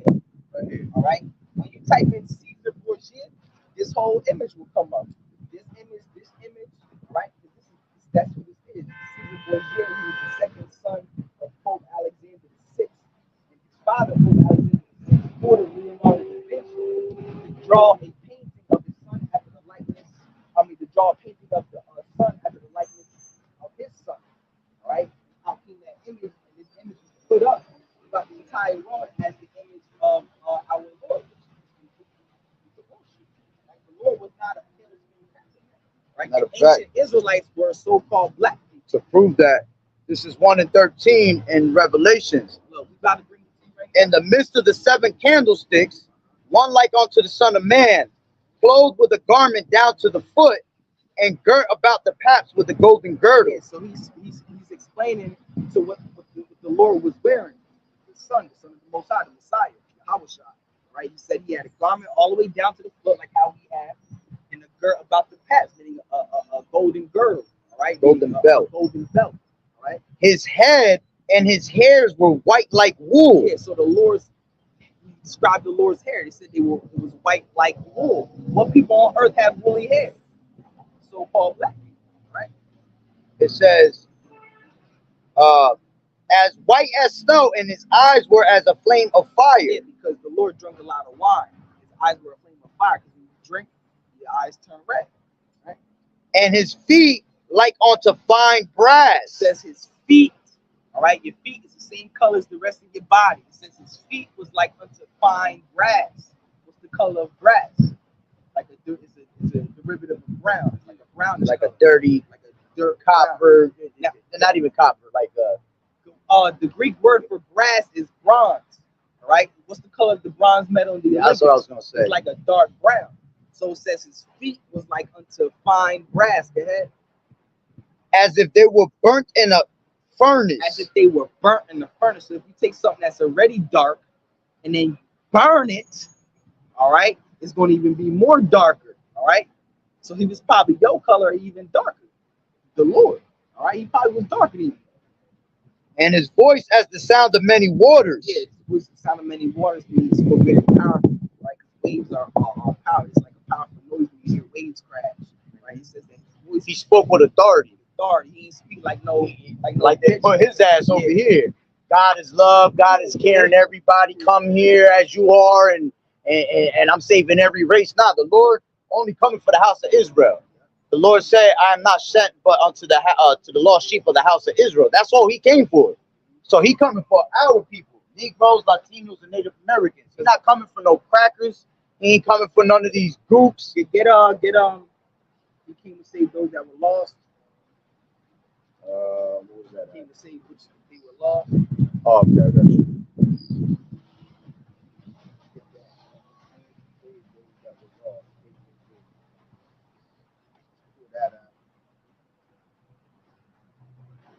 This is 19 and 9. And YAHAWAH'S said unto him, this day is salvation come to this house, for so much as he also is a son of Abraham. For the Son of Man is come to seek and to save that which was lost. Yeah, so our Lord died on the cross. He came to save those that were lost. Now, who are the ones that are lost? What people on earth are lost? Our people. Our people don't know shit about fucking nothing. All right? Our people are the ones that are lost. The Negro, Latino, Native American. All right? We're the ones that need finding. All right? We're the ones that need the Lord. Nobody else needs the Lord like our people. All right? The white man is living on high. He's in his heaven right now. All right? There's Isaiah 1. He rules this planet Earth. He don't need the Lord. he can't be accepted by the Lord anyway. You know? This is Isaiah 1 and 3. The ox knoweth his owner, and the ass his master's crib. Yeah, because the ox, all right, and the ass, which is a donkey, all right, they're considered to be, dumb animals, not that smart. But the Bible says the ox and the ass, they know, they still, even though they're not that dumb, they still know their owner. Go ahead. But Israel does not know. But Israel, meaning the so-called Negro Latino man, they don't even know who they are. Read that again. The ox knoweth his owner, and the ass his master's crib. But Israel does not know, my people does not consider. Yeah, he said his people don't even consider. They don't even consider that they the real Jews that the Bible speaks of. You can't even tell a nigga that. You can tell them they black. You can tell them they're a Christian, a Catholic, Muslim. But the moment you tell them you're a Hebrew Israelite, the chosen people, royalty, they're looking at you crazy as hell. It's like they don't even want that. Yeah. Like, I would love for me to find out that's me. You see? Like, it's better than what the hell we living over here. You know? It says, a sinful nation, a people laden with iniquity. Yeah. The nation, because the nation is the people before it's a place. All right. The nation is not talking about the land. The nation is talking about the people itself. Right. The nation of Israel is the Israelites. All right. The nation of Israel scattered throughout the four corners of the earth. The word nation comes from the Latin word nascentem, which means race of people. So a nation is the race of people. All right. So it says that it says a sinful nation. The Israelites, they're sinful people. Our people. This is why we went into slavery, because we started sinning against the Most High. We started worshiping other gods. We started to sacrifice our own children on altars to other gods. We was committing adultery, all types of. Jeremiah 4:22 says, "My people are wise to do evil, but to do good they have no understanding." It says, "My people are sottish children," meaning they stupid. You know, we're always, and you see it. Our people, we got family members. We've even been caught up in that lifestyle. How many times have you said, "Damn, that was some dumb shit"? You know what I'm saying? Like, you knew that once you did that, you fucked up, and you ain't get nothing, no benefit out of it. You ain't get nothing that was beneficial at all. You know, but either some jail time, an ass whooping, you know, in trouble, whatever it was, right? So it says, a seed of evildoers, children that are corrupters, they have forsaken the Lord, they have provoked the Holy One of Israel onto anger, they are gone away backward. Yeah, we went against the Lord. That's why we were put here in slavery. That was a punishment from the Most High. That's why at the bottom society. It's the Most High that put us at the bottom society, man. We're looked at like we looked at like shit, like from all these other people. All these other people look at us like we some ugly, dirty niggas. Yep. You know what I'm saying? Like when they're really the bottom of the bottom, and we're the top. It's just the Lord put us at the bottom right now as a punishment. But the Lord is getting ready to raise us up back again to be kings and gods and rulers of this planet Earth once again. This is Baruch, because we lived out our punishment. You know? This is Baruch 4:1. This is the book of the commandments of God and the law that endureth forever. All they that keep it shall come to life, but such as leave it shall die. Yeah, so we left the law, so that's why we destroyed it, man. Turn thee, O Jacob, and take hold of it. Walk in the presence of the light thereof, that thou mayest be illuminated. Give not thine honor to another, nor the things that are profitable unto thee to a strange nation. O Israel, happy are we, for things that are pleasing to God are made known unto us. Be of good cheer, my people, the memorial of Israel. Ye were sold to the nations. We were sold to the nations. Not for your destruction, but because you moved God to wrath. Yeah, we pissed the Most High off. We moved God to wrath. That's why we were sold to the nations. We were delivered unto the enemies. We were delivered to who? The enemies. We were delivered unto our enemies. All right? That's why we were put into slavery. We were delivered because we pissed the Most High off. Man. For ye provoked him that made you by sacrificing unto devils and not to God. Yeah, we were sacrificing unto other gods and not the true God. We made the Most High angry. All right? We pissed the Most High off. All right, the Lord is a jealous power. Like, say if you invented something, right? Like, say if you invented the traffic light, right? The traffic light is a big invention. The whole world uses it, right? It's a great invention, right? Right? But you don't get the credit for it. It's written in history books that someone else invented it and not you. You'd be mad as hell. Like, nigga, I'm the one that did this shit, bro. Same thing with the Most High. The Most High created this whole universe, entire universe. and you out here worshiping other guys who didn't do it, Most High, like, nigga, I'm the one that did all this shit, bro. So you pissed the Most High off. You made the Most High jealous. Like, all right, nigga, like, all right, I'm gonna put your ass into slavery then, nigga. You out here worshiping other guys, nigga. I'm the one that did this. You know? This is Baruch 3:5-8. Remember not the iniquities of our forefathers, but think upon thy power and thy name now at this time. Yeah, because we're paying for what our forefathers did in the ancient world, because we are our forefathers coming back, right? Because you're reincarnated every 3 and 4 generations. So we're paying for what we did. We're paying for our sins in our past lives. We're paying because we are our forefathers. It says, to the intent that we should call upon thy name and praise thee in our captivity. For we have called to mind all the iniquity of our forefathers that sinned. Oh, we are yet this day in our captivity. Yeah, we're still in captivity. To this day, we are still in captivity. All right, ever since we came over here on slave shit, all right, we're still underneath the hands of the white man. He ain't let us go yet. Till this day, he ain't let us go yet. We're still in captivity. Where thou hast scattered us. Hey, not for shake time, boy. It's like he stuck his finger in my mouth. It's like trying to. It says, behold, we are yet this day in our captivity, where thou hast scattered us for a reproach and a curse. Yeah, we were put into slavery because it was a curse. And to be subject to payments. We're subject to payments. Don't we, bro? We gotta pay rent. We gotta pay our car note, our phone bill, or whatever, bro. We're subject to gotta pay for everything here. That was part of the curse in the slavery and the punishment that the Lord put us through.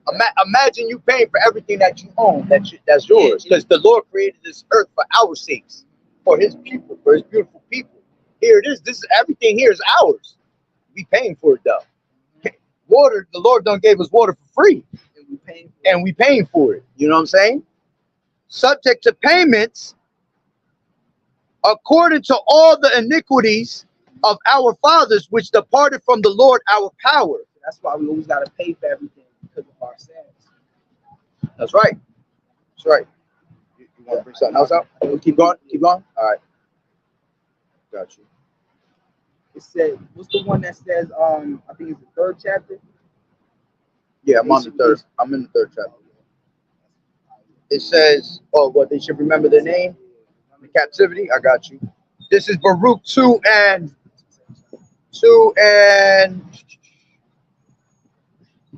29.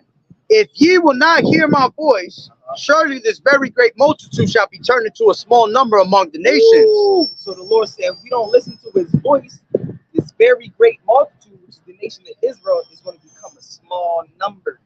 All right, the Lord destroyed us as a nation. We have no power on this earth because of our sins. For I knew that they would not hear me, because it is a stiff-necked people. Yeah, the stiff-neck needs to be hard-headed. The Lord said that the Negro and Latino man, they're hard-headed people. They don't want to listen to shit. You know? But in the land of their captivities, yeah, we're in the land of our captivities now. They shall remember themselves. Yeah, we're now remembering who we really are. All right, it says, in the land of our captivities, we shall remember ourselves. And shall know that I am the Lord their power. Yeah, we're going to return back to the Most High. And that's why the Most High is going to get us up out of this hellhole that we're living in. But first, He has to destroy this place. And then He's going to take us back to our homeland, which is Israel, right? For I will give them a heart and ears to hear, and they shall praise me in the land of their captivity. And that's happening now. And think upon my name. And that's happening now. All right, we're thinking upon the Lord's name, Yahweh, and His Son's name, YAHAWAH'S. All right. And return from their stiff neck and from their wicked deeds. And that's really talking about the elect, because only the elect is going to be saved this time around. All right. When the Lord split the Red Sea, all of Israel was saved, but this time only the elect is going to be saved, 144,000, and a great multitude that follows behind that 144,000. All right. Not all of Israel is going to be saved. 2/3 of the nation of Israel have to die by that nuclear fire. All right. Zechariah 13:8. And it shall come to pass that in all the land, saith the Lord, right, 2 parts therein shall be cut off and die. Yeah, so 2/3 of you Negroes, Latinos, and Native Americans, the Israelites, the true Israelites, they have to die, all right? Because they didn't come back to the Lord. Right? But the third shall be left therein. Yeah, the 1/3 is going to be left. They're going to be saved from the nuclear fire, all right? That's going to hit America, all right? That's nuclear fire. Flip it, yeah. This is what America has coming to them, all right? It's all over the Bible, all right? You got Isaiah 13, Isaiah 14, all right? Jeremiah 50, 51, all right? Revelation 18, 16, 17 is all talking about America being destroyed by nuclear fire in World War III. This is what's coming, all right? Straight nuclear missiles. You don't want to get caught up in that nuclear fire. That's why you got to come back to the Lord, all right? You got to come back to Yahawah, all right? That's the name, Yahawah. Son's name, YAHAWAH'S. Those are the names you bow down to. Those are the names you pray to. Beg for mercy, all right? Beg for salvation, for save from that nuclear fire, all right? Because when that nuclear fire comes, this is another prophecy that's coming. You know what this is? All right? This is what's known as the mark of the beast in the Bible, all right? This is what's it's known as, the society calls it the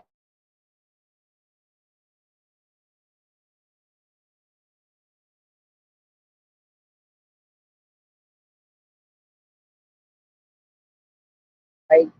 Known as the mark of the beast in the Bible, right? And if you take this mark, you're going to be destroyed by the nuclear fire. Because if you take this mark, you're basically bowing down to Satan. The Lord said, "Don't take this mark."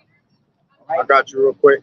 This is Revelations 14 and 9. And they're going to make it sound good. All right? They're going to, because it's going to hold your money. It's going to have your medical information on it. You're never going to be able to lose. It's also going to be a They're going to bring GPS. convenience to Yeah, it. it's going to make it sound convenient. Oh, take, but you're not supposed to take it. The Lord said, "Don't take it."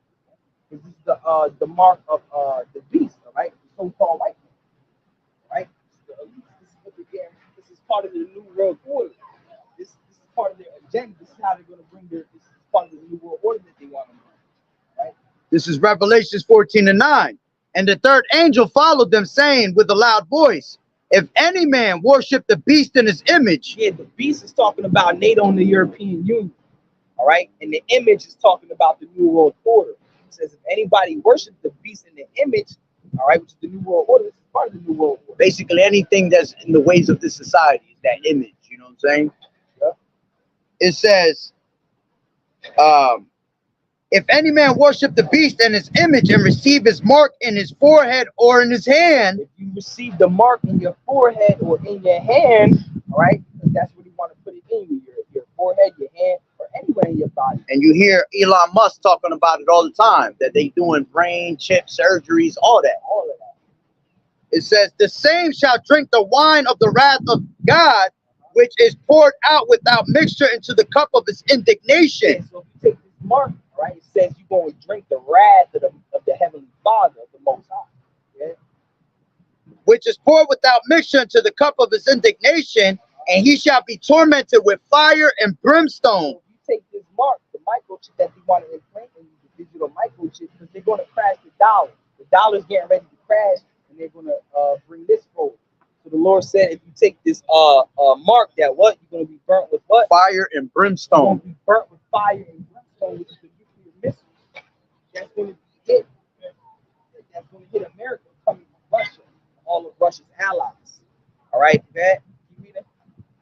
It says, and in the presence of the holy angels and in the presence of the Lamb. Yeah, the Lamb is talking about the Messiah, the Son of the Most High. All right? He's going to watch you burn, and the angels are going to watch you burn. All right? That's the fire and brimstone that's getting ready to come. This is 2nd Ezra 9 and 8. 7. And everyone that shall be saved, and shall be able to escape by his works and by faith, whereby ye have believed, shall be preserved from the said perils, and shall see my salvation in my land and within my borders, for I have sanctified them for me from the beginning. Then shall they be in pitiful case, which now have abused my ways And they that have cast them away despitefully shall dwell in torments. For such as in their life have received benefits and have not known me. And they that have loathed my law while they had yet liberty, and when yet as yet place of repentance was open unto them, understood not, but despised it. The same must know it after death by pain. The same must know it after death by pain. That's what's going to happen to those 2/3. They're going to know death by pain. They're going to get burnt up in that nuclear fire. We telling you the truth, brother. All right, we telling you who you are. We telling you who the Most High is. Right, the Most High brought you here today to either get condemned or to be saved. That's right. We telling you the truth, and if you don't receive it, you're going to be destroyed, bro. And it's crazy too, and I know you can attest to it because you did a 1-2 hesitation hop over here, and I peeped it through the spirit. I was like, Lord called him right over here. Know what I mean, and I already had peeped it because when you hesitated, you was not about to, but you went that way, but you just bounced right back this way.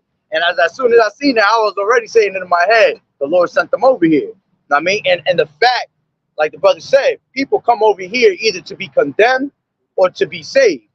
The ones that come to be condemned is going to be niggas that come over here talking their own bullshit and thinking they know something, and then they gonna scoff and mock us, laugh at us, you see? But the ones that take heed, you sitting there, you've been here for a whole hour, you know, listening, that's a good sign. Because you're registering, Lord willing, that what's coming is registering in your head. Lord willing, the Lord allow you to maybe run into, I'm going to give you my channel afterwards, but Lord willing, he allow you to run into other videos with this truth, because brothers is all over the world right now bringing out this truth the same way we're bringing it out, in like doctrine and the right doctrine and in the same mind. Scriptures say that can two agree unless they walk together. You know what I'm saying? So everybody that's bringing out this truth have to be in the same mindset. You know what I'm saying? You cannot waver in the faith. The moment Scriptures say that all you need is a grain of a mustard seed of faith to make a mountain move. All you need is a grain of a mustard seed of doubt for Satan to come mess with you and make you lose this truth. The way you get in this truth right now, it can also be fastly taken away from you, because it goes into the parable of the sower that most people, when they come here, they'll listen, but at the same time, their phones start ringing, someone pull up, yo, and it distracts them, and they leave away from this word, and they actually didn't get nothing, they didn't get to hear nothing of this word. So you gotta, you gotta be on point with that. So the fact that you're sitting here for hours, something registering, you know what I'm saying?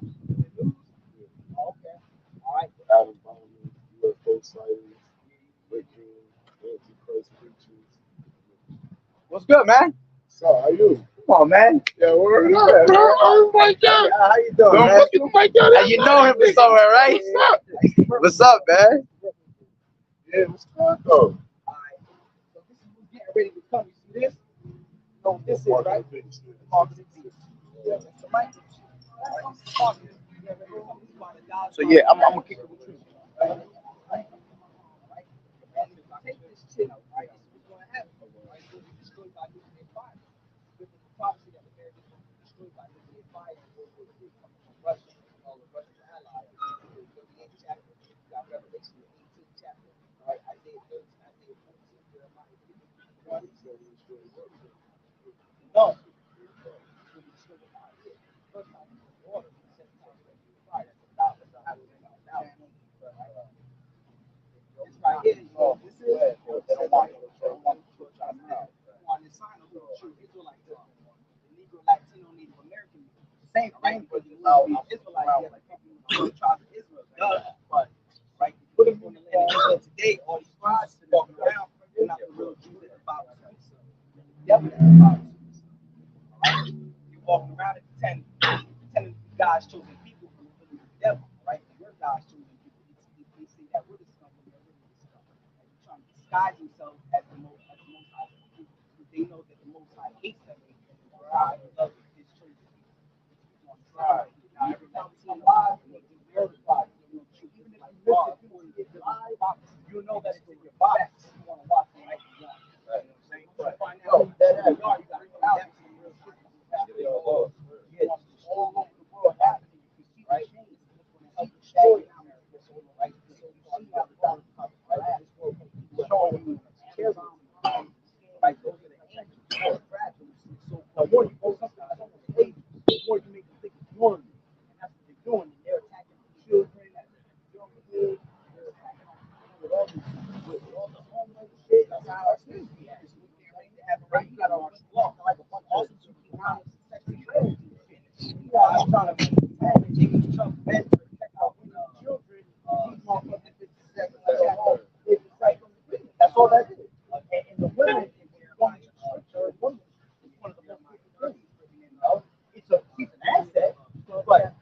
women right now is so fucked up that there is no asset. That's why it's just not to invest in women. You don't really invest in trying to get in a relationship because they're not in the right mindset right now. You always want to be I want to have a fucking body count of fucking 1,000. Like, bro, our mothers, our grandmothers, great grandmothers, shit out of shit like that. And they do not be honest. So we're in a time where everything is just the laws that are being pushed out, right? That's really a you know, you got the wars between all these countries, which is Bible prophecy that war, meaning all these NATO countries are eventually going to turn against America because America's always got their nose in someone's business. So what happens is just like this now. Russia just blamed America and Israel for killing Iran's president. That's Bible prophecy. It speaks about the prophecy how Iran will beat the shit out of Israel and beat the shit out of America. Eventually they're going to lose, but they're still going to destroy a portion of the land because of the prophecy. And these things are happening. There's only three things that have to happen. Martial law, Mark of the Beast, World War III. Martial law is going to come first. When that dollar comes out, all our people going to kill each other. Niggas going to want to eat. Niggas going to be in the survival mode. I'm going to get me and my kids. I got to kill you. I'm going to kill you so I can eat. That's what we're going to do. You're only going to be protected. In those days, that's the only thing that can save you. Yo, brother, good to see you, man. Tell your brother I said the same, man. Yo, come get this troop some more, bro. We in some crazy times. Word. But yeah, like I said, you know, we in the time where oh my bad, bro. Where everything is just in another level, bro. And if you think that this is normal, then you're pretty much gonna get destroyed with it because you're already brainwashed and under the strong delusion of this place, you know. You you gotta separate yourself as much as possible from the people, even your loved ones sometimes, because our loved ones, yeah, we love them to death, but they bugged out, bro. But we have to understand what happens to them. So we're not so much of fearing what happens to them because we understand it. It has to happen. They have to be judged, you know. And when you understand like things like death, you really don't ever die. Your spirit leaves your body. You go back to the spirit world, like the brother said, reincarnation. Every 3-4 generations, you're brought back, you know. But this time coming around, ain't gonna be no more reincarnations. We're gonna live forever. Scriptures talk about how we are gods. Now, we're not the most high in the sun, but the Lord gonna give us spiritual power to be gods, you know what I'm saying, to rule the earth. The word God is just the Greek word that means power, right? So we're just powers that the Lord created, but the Most High, He's the highest power. That's right. He's the highest God. You know what I'm saying? We're low level, you know what I'm saying? Powers. Not, and was the beauty of it is, like I said, we'll bring this word out, but they can't believe it. Like, bro, I've been looking all my life and I've never seen our people prosper. Even when they do, they're built up to be broken back down. They're prosper. You know what I'm saying? They prosper in vanity. And exactly, in vanity, shit that is relevant. That's not going to give you salvation when the Lord come to judge you. We got to be doing righteous things. The Lord says suffer for righteousness' sake. We got to thirst after righteousness. We have to hunger after righteousness. You know, you're not going to be perfect, brother. You're going to fuck up many times, but you're going to try to give that effort of doing right. That's what the Lord looking for, because He knows that we're not perfect. He said the creature's subject to vanity. So you're meant to go off, and it's for us to learn from it. You can't enjoy righteousness without being wicked all your damn life. So when you get that righteousness, you appreciate it. You know, you endure it. You're like, man, I cherish this shit, you know? And the one thing you don't ever want to do is return to your vomit. You know, once you get this truth, you know, don't go back into the world, because that's the worst thing you could do. The Lord says it's better that you have not known the truth than to, you know, have much wisdom and go and transgress the law, you know, and still go ahead and try to do something that's straight wicked as hell, you know?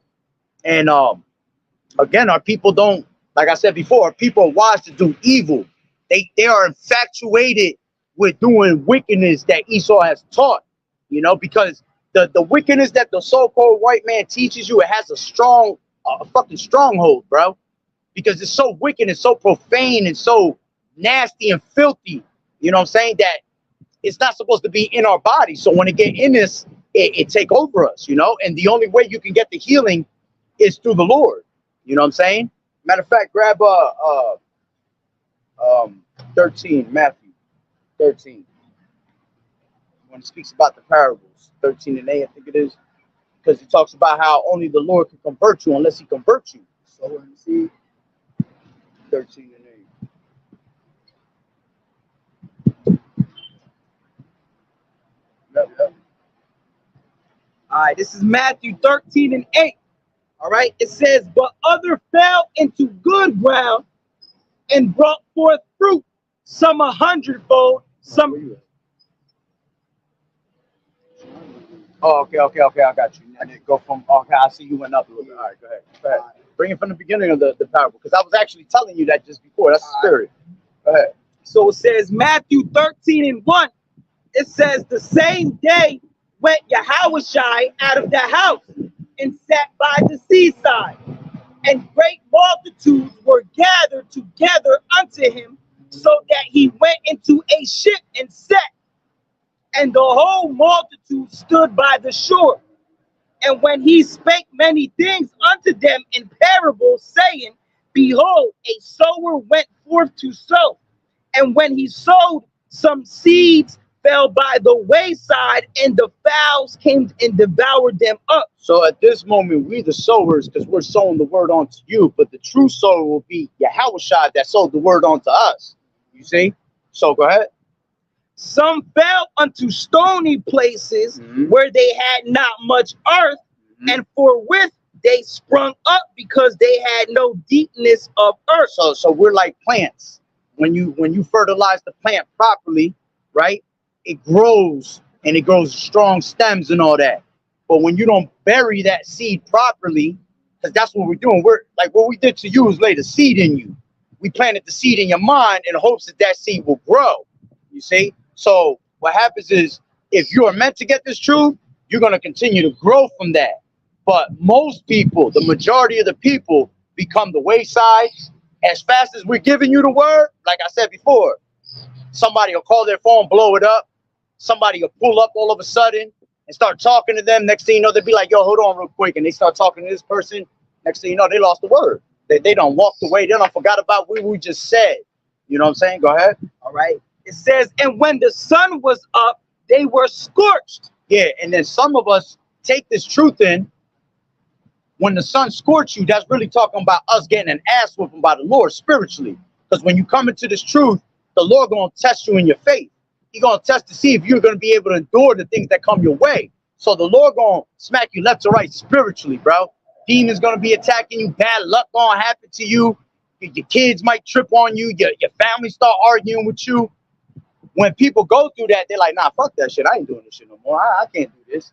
That you failed the test right there. The Lord wants to see how you can endure that. You see? Go ahead. All right. And when the sun was up, they were scorched. And when they had no root, they withered away. See, because they have no root. To have the root is to have this wisdom, the basics, to understand these things. A strong foundation. A strong foundation. When you have that root, the Lord said, be steadfast and unmovable.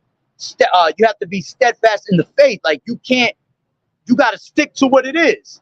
You know, no matter how hard, again, every unfortunate situation you put in is a test of your faith. So no matter how bad it is, your job is to still continue to believe in the Lord.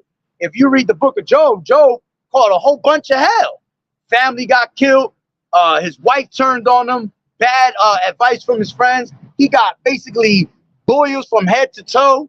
He was rich. Not once rich. Took the lands from him. Took all his food. He didn't cry one bit. He was crying at one point. The Lord told him, gird up yourself like a man. Yeah, he said, and you know what happened? He ate it up. Not once did he curse the Lord, because there was a bet going on between Satan and the Lord. Basically, I bet you I could get your servant to turn on you. But he passed the test. He never cursed out the Lord, and he was rewarded 100-fold for everything he lost. That's why we don't mind what happens. Like, if, hey, family got to go, because we're going to get them back in the kingdom. You see, 100-fold and more. You know what I'm saying? But go ahead. It says, and when the sun was up, they were scorched, and because they had no root, they withered away. and some fell among thorns, and the thorns sprung up and choked them. But others fell into good ground and brought forth fruit, some 100-fold, some 60-fold, and some 30-fold. So the ones that choke, usually, matter of fact, go into that part because it breaks it down, I think, down more. Yeah, it breaks it exactly down. The ones that choke usually get choked by like the riches of this world, the cares of this life. Women is the worst thing when you come into this truth because they'll make you fall out the truth because they all about me, me, me. So the moment you take that attention off of them and now you start putting your full attention to this word, it ain't gonna work out. You know, I done went through all that. Go ahead. It says, verse 22, he that received seed among the thorns is he that... I'll start up a little bit. Like I'm going to the break down the whole thing. yeah. Oh, okay. It says yeah, right. Okay, yeah. Oh no. You see that receive stony, go up more. We want to finish the parable first. All right, go ahead. All right. So it says, who has ears to hear, let him hear. All right. And the disciples came and said unto him, why speakest thou to them in... Well, yeah. All Go right. ahead, keep going. All right. It says, he answered and said unto them, because it is given unto you to know the mysteries of the kingdom of heaven, but to them it is not given. So when we speak and these people don't understand, it's because they don't understand that everything is in a parable. Why do we understand that parable? Because we have given our time and meditation up to the Lord. It was given to us to understand that. You know, in order for you to receive that, you have to have the fear of the Lord. The fear of the Lord is the beginning of knowledge and wisdom. You see, once you receive the wisdom, by hearing is how you gain more faith. You see, so go ahead. It said that. Oh, my bad. It said that that those that didn't get it was because they were not meant to have it. It's meant for us to have it. Scriptures say, surely I will do nothing but reveal. Surely the Lord will do nothing but reveal his secrets unto the servants, the prophets. So if you want to learn the secrets of the ancient, the name, all of that, go back into the ancient times with it. You're going to have to study to show thyself approved. You're going to have to do the work of the Lord for him to bless you with a reward. And for that reward is you getting the more knowledge. He'll increase you with knowledge more and more. Basically what this is, because basically what he's saying is that it's not meant for everybody to understand. And the reason why it's not meant for everybody to understand, the Lord didn't give the understanding to everybody because the Lord don't want everybody. It's already predestined for a certain people to be saved and a certain people to be destroyed. That's why he said that the world hears from many, but the world to come is for few. He said many are called, but few are chosen. You know what I'm saying? Because back then, all of Israel got saved. But we some hard-headed niggas now, not all of Israel getting saved. We're gonna have to sit, somebody gonna have to learn. Go ahead. It says, and the disciples came unto him, why speakest thou unto them in parables? He answered and said unto them, because it is given unto you to know the mysteries of the kingdom of heaven, but to them it is not given. For whosoever has, to him shall be given, and he shall have more abundance. But whosoever has not, from him shall be taken away even that he has. Yeah, so if you ain't got this word, you don't got none of this truth, everything gonna be taken from you. Yeah? But what we got on this, we give up everything on this side to have the abundance of the Lord. The abundance, the rewards that the Lord got for us, and it's not to be compared to anything on this lifetime, man. Go ahead. All right. It says, therefore speak I to them in parables. He's saying this is why I speak to them in parables. All right. Because they see, seeing not, and hear, they hear not, neither do they understand. All right. So the Lord spoke to them in parables, man. All right. A parable is another name for a riddle. The reason why he spoke to them in riddles is not meant for everybody to understand. The Lord don't want everybody. All right. The Lord, because people will read this book, right? People will read the Bible and they don't understand it. And because they don't understand it, they don't believe it. That's why the Lord wrote the Bible in code. He wrote it in riddles because he don't want everybody to believe it. He don't want everybody to come unto him. All right. The Lord has a chosen elect that he already chose to be saved. All right. I'm gonna get straight to the point. Yeah, go ahead. It says,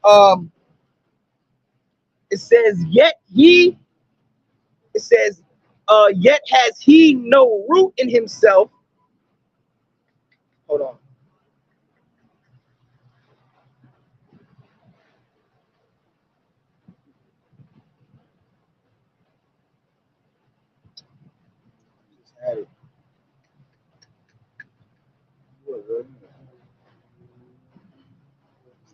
Right here. Start from there. All right. It says, Go up 118. all right, it says, hear ye therefore the parable of the sower. Anyone that heareth the word of the kingdom and understand it not, then cometh the wicked one and catches away that which was sown in his heart. This is he which received seed by the wayside. See what it said? Say it one more time. Read that one more time. All right. It said, here comes the wicked, which will be Satan. You got to understand Satan. You got two different types. You got physical counter Satan and spiritual counter Satan. Spiritual counter Satan is basically them demons coming and giving you the evil thoughts. You got, because Satan is a demon. You got, he's a spiritual demon, and then you got the physical counterpart of Satan, which is Esau. Which will be the so-called, these niggas that run, they'll be praying, doing rituals all day long. So they really, what they really got on them is the demon of Satan on their ass. You know what I'm saying? So for a better understanding. They worship him.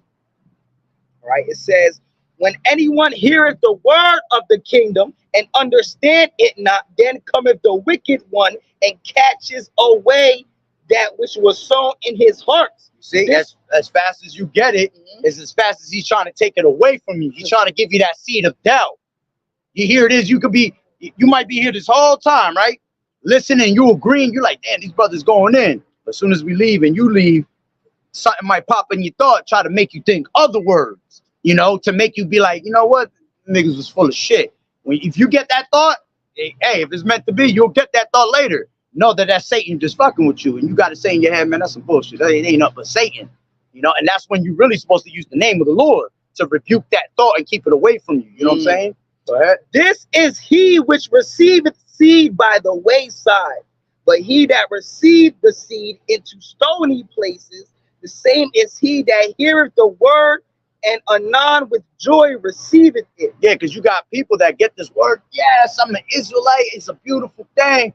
But they ain't preparing themselves. Scriptures say that that it comes with it's bittersweet. Bitter, that's the word, that's the one I'm looking for. Yup, it's a bittersweet truth. It's sweet to know you're an Israelite, it's sweet to know salvation for us. But when you get this truth, scriptures say, when thou come to serve the Lord, prepare thy soul for temptation. That's the bitter part. Now you might get this truth, you start arguing with your woman. Next thing you know, out of nowhere, your mom and your pops start fighting with you, and they start like almost like if they against you now. We all went through that. We got put against our own family as a test, you know what I'm saying, to see how we would react. Are we gonna break character or not? You see? Well, go ahead. It says, but he that receiveth, like even that be Shaitan right there. All right. You feel me? It says, but he that received the seed into stony places, the same is he that heareth the word and anon with joy receiveth it. I've always said when you that me and him talk about it all the time. When we be bringing out, you know, the word, Shaitan, which is Satan, he loved bringing you a bad picture around here. It was no coincidence that had to walk right through here, right? You know what I'm saying? Slow as hell. Fat ass, all that shit, popping, decent looking. That ain't nothing but Shaitan. Not saying that she is, but it's just that's how Shaitan works. Get your mind, your focus off of it. You know what I'm saying? And not saying that there's nothing wrong with that. We're men. We're supposed to want women, duh. Yeah, all right, but I'm saying we're saying an example. We're saying that the Lord brings distractions. Yep, always. That's what we're saying. All right, a man is supposed to want to desire and lust after a woman. He's supposed to go after a woman. All right. The Lord said to be fruitful and multiply. Because I seen it. I seen it. You know what I mean? Go ahead. All right. It says, yet has he no root in himself, but dureth for a while. Yeah. So there'd be some that they take this word with joy, you know, and they endure for a little bit, endure for a bit. But then what does it say? It says, endure for a while, for when tribulation or persecution arises because of the word, by and by he is offended. Yeah, so you got people that'll get offended when shit start happening to them. You're all prophets, this and that, blah, blah, blah. The other one was, what did it say? It said,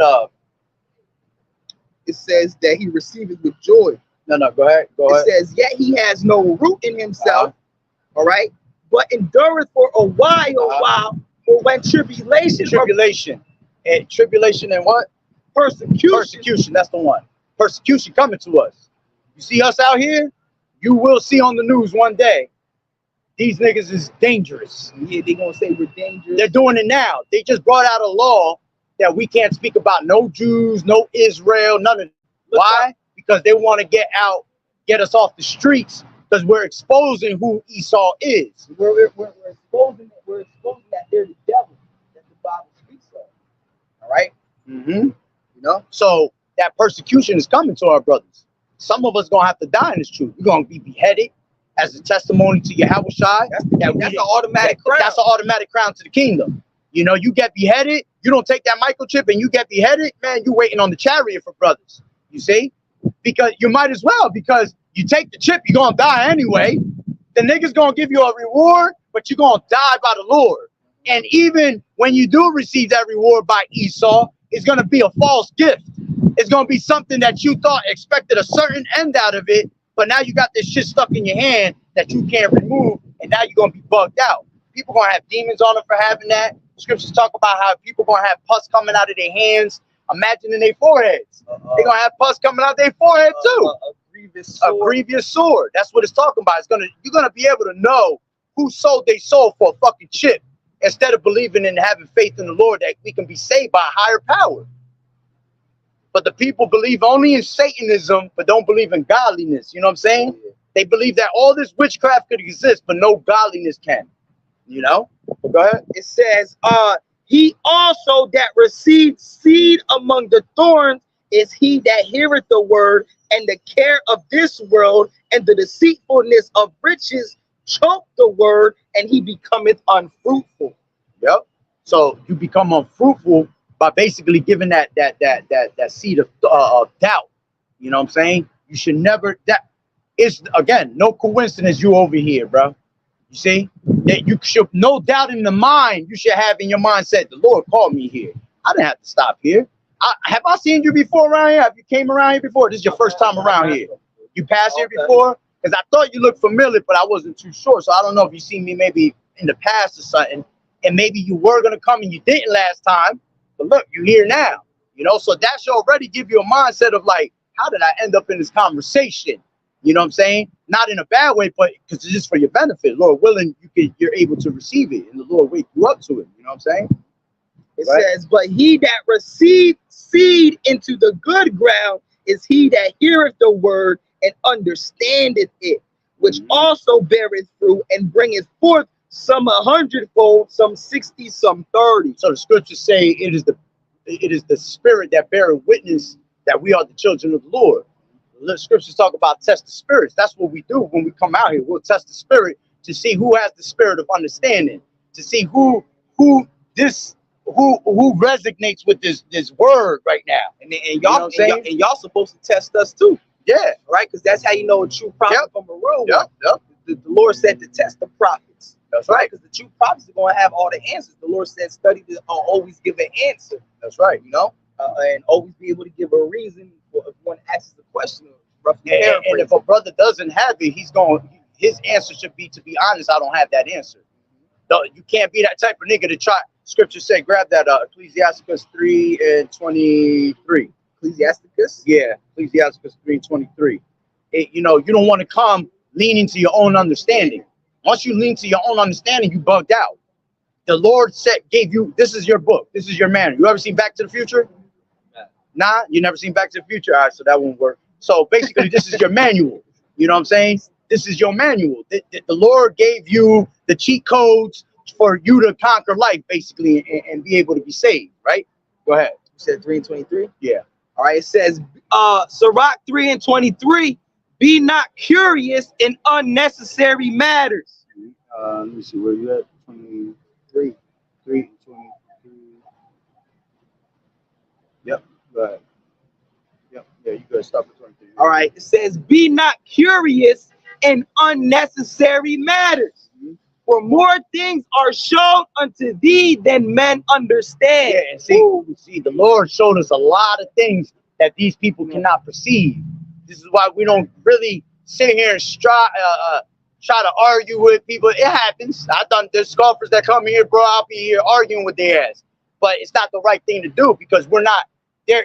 The Lord didn't give them the truth to understand it. So all he being is a goddamn demon. And we know that he's basically condemning himself to death. You know what I'm saying? Go ahead. It says, for many are deceived by their own vain opinion. Mm-hmm. And an evil suspicion has overthrown their judgment. That's what happens when you start to lean to your own understanding. You overthrowing your judgment. The Lord's giving you a sound mind. He's giving you that sound judgment to be able to discern righteousness from wickedness, you know, the spirit of discernment. But once you start to lean to your own understanding, you're dimming down your light again. You're messing it up for yourself. See, the Lord will put you in grab that 2 Thessalonians 2:11. All right, the Lord will put you in a strong delusion, bro. Yeah. You do not want the Lord to put you in a strong delusion. Start believing. You don't even want the Lord to put you as, the Lord will turn you into a liar. Like you'll start lying to people. You might, do certain things to try to deceive people. Right? This is 2 Thessalonians 2:11. All right. It says, and for this cause the Most High shall send them strong. My bad. Yeah, Go up one. right. It says, Verse 10, and with all deceivableness of unrighteousness in them that perish, because they receive not the love of the truth. See, because they receive not the love of the truth, they are taken over by deceivableness. Deceit is always constantly around them. And what does it say? It says, because they receive not the love of the truth, that they might be saved. And for this cause, the Most High shall send them strong delusion that they should believe a lie. And niggas believe like I'm African American. He believe that shit if you tell him that.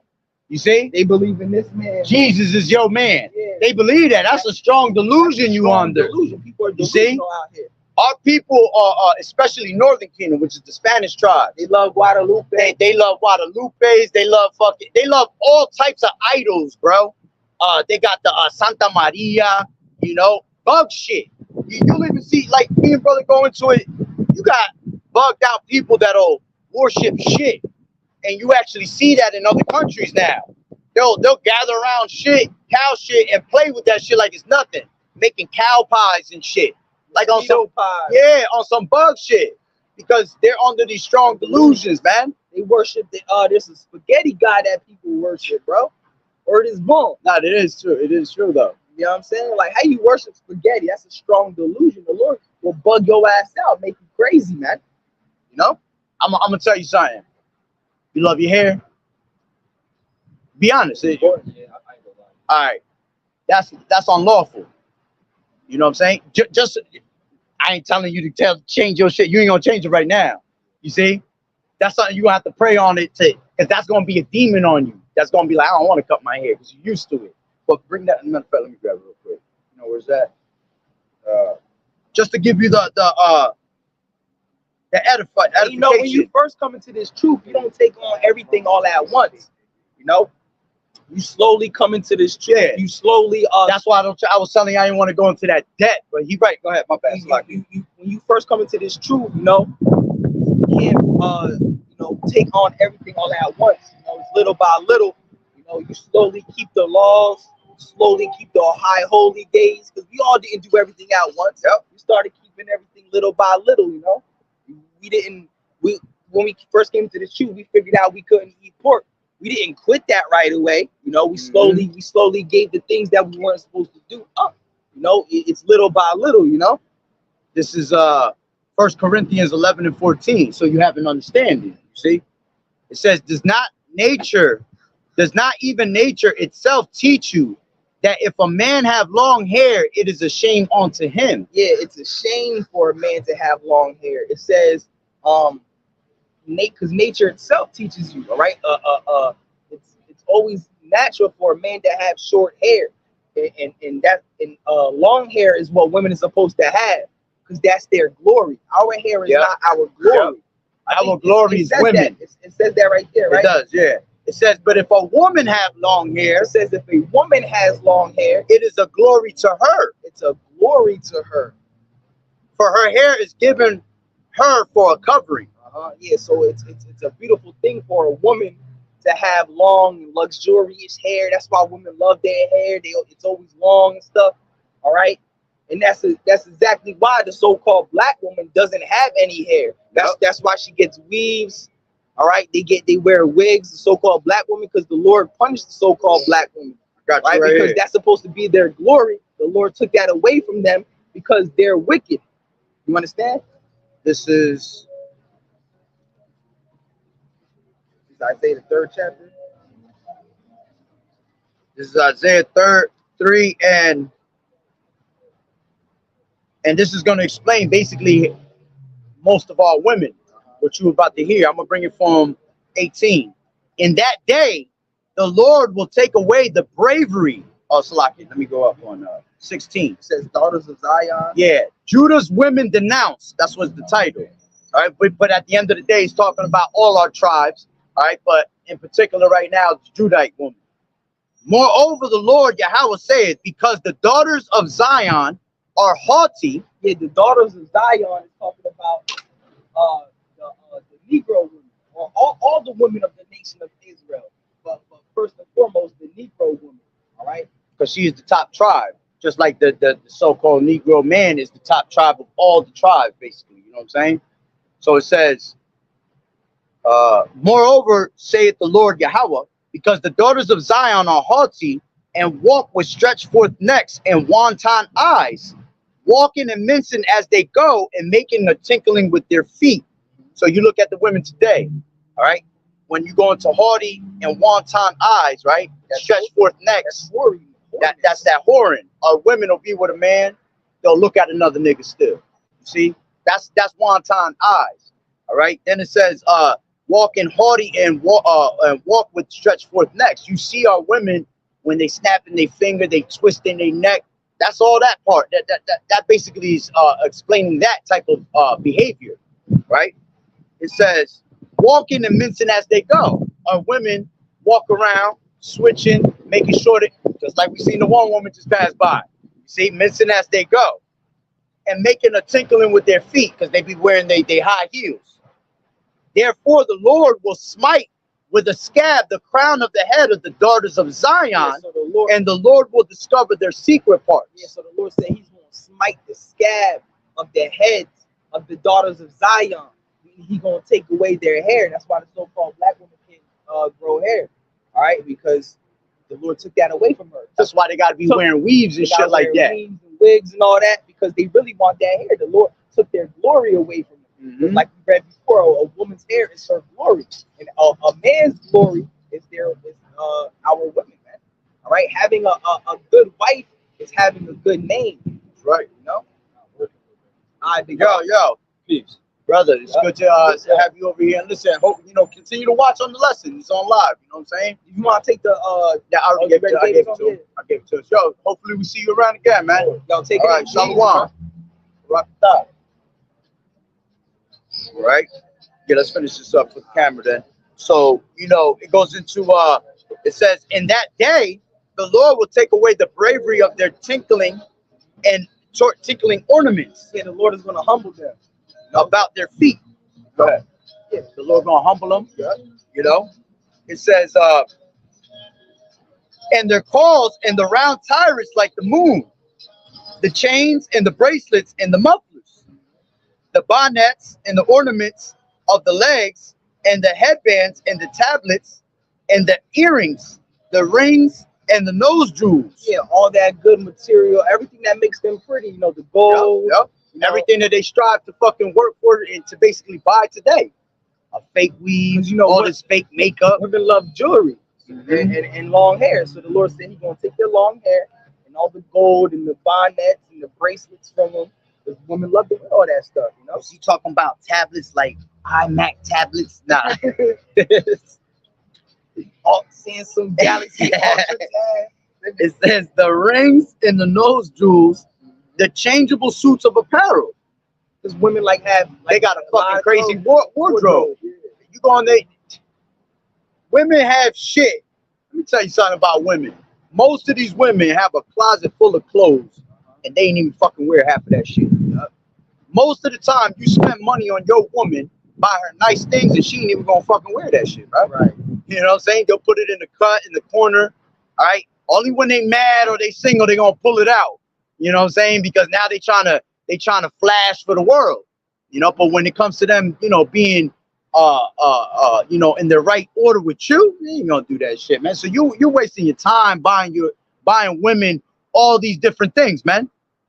All right. If anything, you're helping your girl to go out there and make herself look better to the world when she shouldn't even be in that mindset, man. Yeah, a woman's supposed to be a keeper at home. Exactly. You're not supposed to be trying to impress the world. All right. You're not supposed to be searching for the satisfaction and attention of the world. You know, they want to make sure that what they're doing for social media, they're all applauding it. Nah, you bugged out. That's why the Lord gonna humble you in that day, right? It says the changeable suits of apparel, and the mantles, and the wimples, and the crisping pins, the glasses, and the fine linen, and the hoods and the veils. Yeah, when you go into the glasses, the fine linen, all that is going into all that designer clothes that we're talking about in these days. You see, they want to run around with the best, you know, pair of shades, you know, with the finest, silkiest dress, you know, that fits to the T and all that. That's going to be taken away. It says, and it shall come to pass that instead of sweet smell, there shall be stink. Yeah, that's why you bitches be stinking. Yeah. The Lord, just like the apostle said, you nigga women, bro. Yeah. It always be you ratchet, nigga, stinking women, bro. It's the truth, though. That's the Lord. Take that away. It'd be a bunch of Yuzuki Hanas and Sexy Reds. Sexy Red just went to her doctor to ask him why her coochie stinks. This is why, because there's a curse upon you. You being a ratchet ass hoe. So the Lord gonna make you. When you have too much sex with different partners as a woman, your pH balance goes off, man. Way off. Way off. You're gonna smell like all types of nasty ass shit. You're gonna smell like the nastiness of them filthy ass niggas. You're gonna have all different types of vibrations on you. That's why you're not stable. These different personalities. Yeah, women are not stable, bro. They have sex with multiple partners, man. If you ever look at a woman, when a woman start talking fast, that's demons, yo. That's all the multiple partners she done had on her. Or when they all try to talk at once. Or when a woman is just out of order, bro. When she's out of order, it's because she has sex with multiple partners. She don't know how to act. She has a weird personality. So they all trying to talk at once. All these men trying to talk all at once to this bitch. Straight up though. So let's finish it off. It says, and it shall come to pass that instead of sweet smell, there shall be stink. Yep. And instead of girdle or rent, and instead of well set hair, instead of baldness. Instead of a girdle or rent, meaning instead of being in shape, y'all just fat and sloppy. Yeah. Y'all stink, y'all fat, and y'all sloppy, out of shape. And them bitches be the most proudful. Yo. The fat ones be the most proudful ones, man. It's really not normal for a woman or anyone to be out of shape or obese, nothing like that. And they walk around like they're proud of it too. Fat as hell, stomach sticking out. I had a chick tell me not too long ago on some bullshit. I'm proud of how far I've gotten and become. And I looked at that bitch like, what? What are you? What have you become? You still going to fucking work? You still got to go slave up with your kids when you come back home, if you're going to even do that. How you fat as hell talking about how far I've come? I tell you, bro. Yeah, you can't. That's that bugness. That's the pride. You came far into obesity. Yeah. Yeah, it's true. It says, oh, you gonna read it? It says, and instead of a girdle or rent, and instead of well set hair, baldness. Yeah, instead of well set hair, good hair, baldness. That's why you so-called black women, y'all be bald. That's a curse at the Most High. It says the Lord gave you a well set wig. A well set wig. Instead of well set hair. And that's why these fake Jews, they be trying to wear the wigs, trying to say that's on there. Yup. Here it is. These motherfuckers got hair. And they still wear Esau was born as a hairy garment. And they over here putting wigs on their hair. which you women is wicked as hell for putting that shit anyway, because that go back into customs of the Egyptians. That shit go back to you actually putting dead people, dead women's hair on your fucking head, man. You putting a whole dead spirit on your ass. You know, instead of grabbing your wig and mopping the damn floor with it and using it as a mop, you using it as a ritual on your head, man. That shit goes deep when it goes into the wigs and all that, which I've been wanting to do a video on it because I have a article on that shit. It's crazy what I was reading. I was like, damn, I didn't even know that. The shit go back all the way to Egypt, bro. You know, go back into the time of the Zoroastrian Empire and all that. You know, the Syrians, they were doing weirdo shit like that. Why do you think the women had to do things like that? Because they couldn't compete with our women. So they were trying to look like our women. Remember, our glory, the woman's glory is her hair. So the Lord gonna glorify our woman before he glorified one of these heathen women, you know? So these women were trying to compete with our women. You know, there's a scripture, I think it's in Exodus, where it talks about how the women of Israel were the most beautiful women on the earth, man. And the other nations were like, they couldn't stand it. The women couldn't stand it. Yeah, what does it say in Exodus 2nd chapter? That the Hebrew women are not like the Egyptian women. Yeah, that's the one I'm talking about. Okay, Yep. yeah. Ooh. It says that they're not like the Egyptian women. Yes, it says for the Israelite women are lively.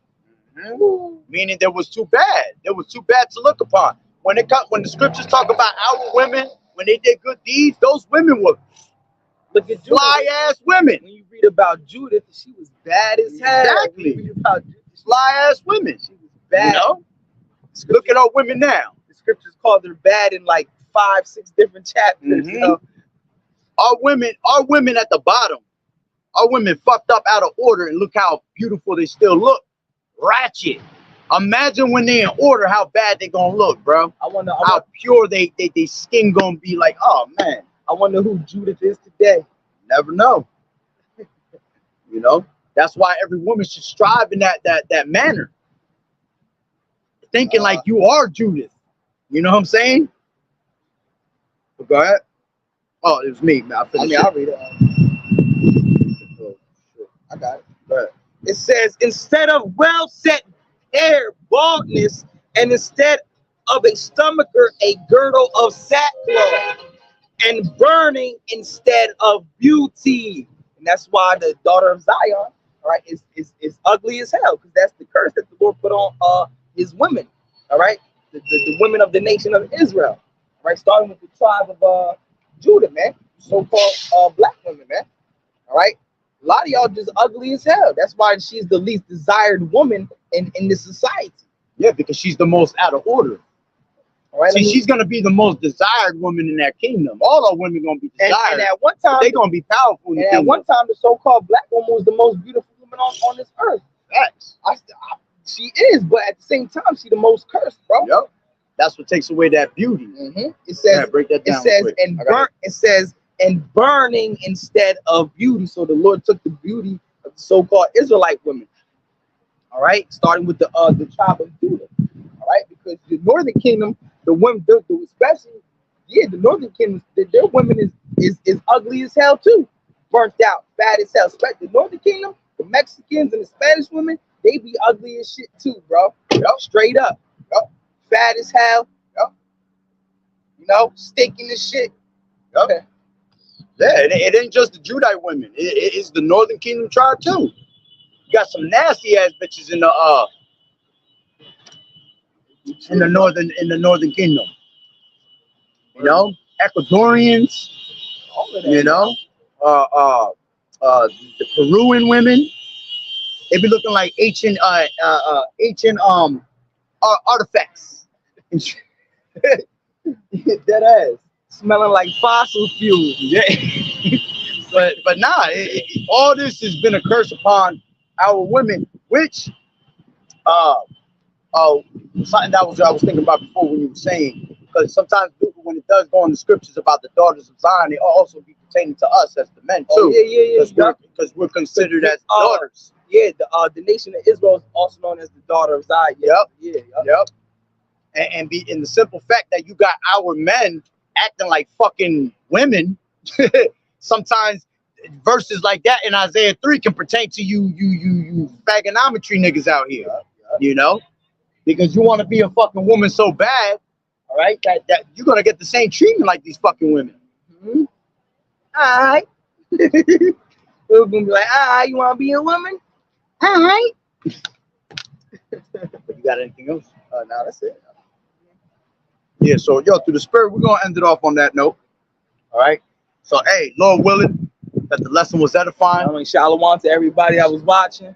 Shalom, shalom. So with that being said, Barakatah Yahawah, Barakatah Yahawashi, Kol Haloim La Yahawah, Bahashim Yahawashi, Bahashim Rakakwadash. Double honors to the elders and apostles, a great millstone who well. Blessings and salutations to the hopeful elect that scattered abroad, the Akim and the Akwaf that was listening in. Yahweh Rakazah, Lord willing, that the lesson was edifying. So the next one, shalom. Keep fighting the good fight of faith. Doing as a good soldier of Yahawashi. You women, keep learning in silence, watching the true men of the Lord. Lord willing, we are those men. Yep. And you men can continue to fight the true fight of faith, man. As enduring all hardness as good soldiers, man. So with that being said, shalom. Yahweh Bashim, Yahweh Shah, Barakatah. Shalom, shalom.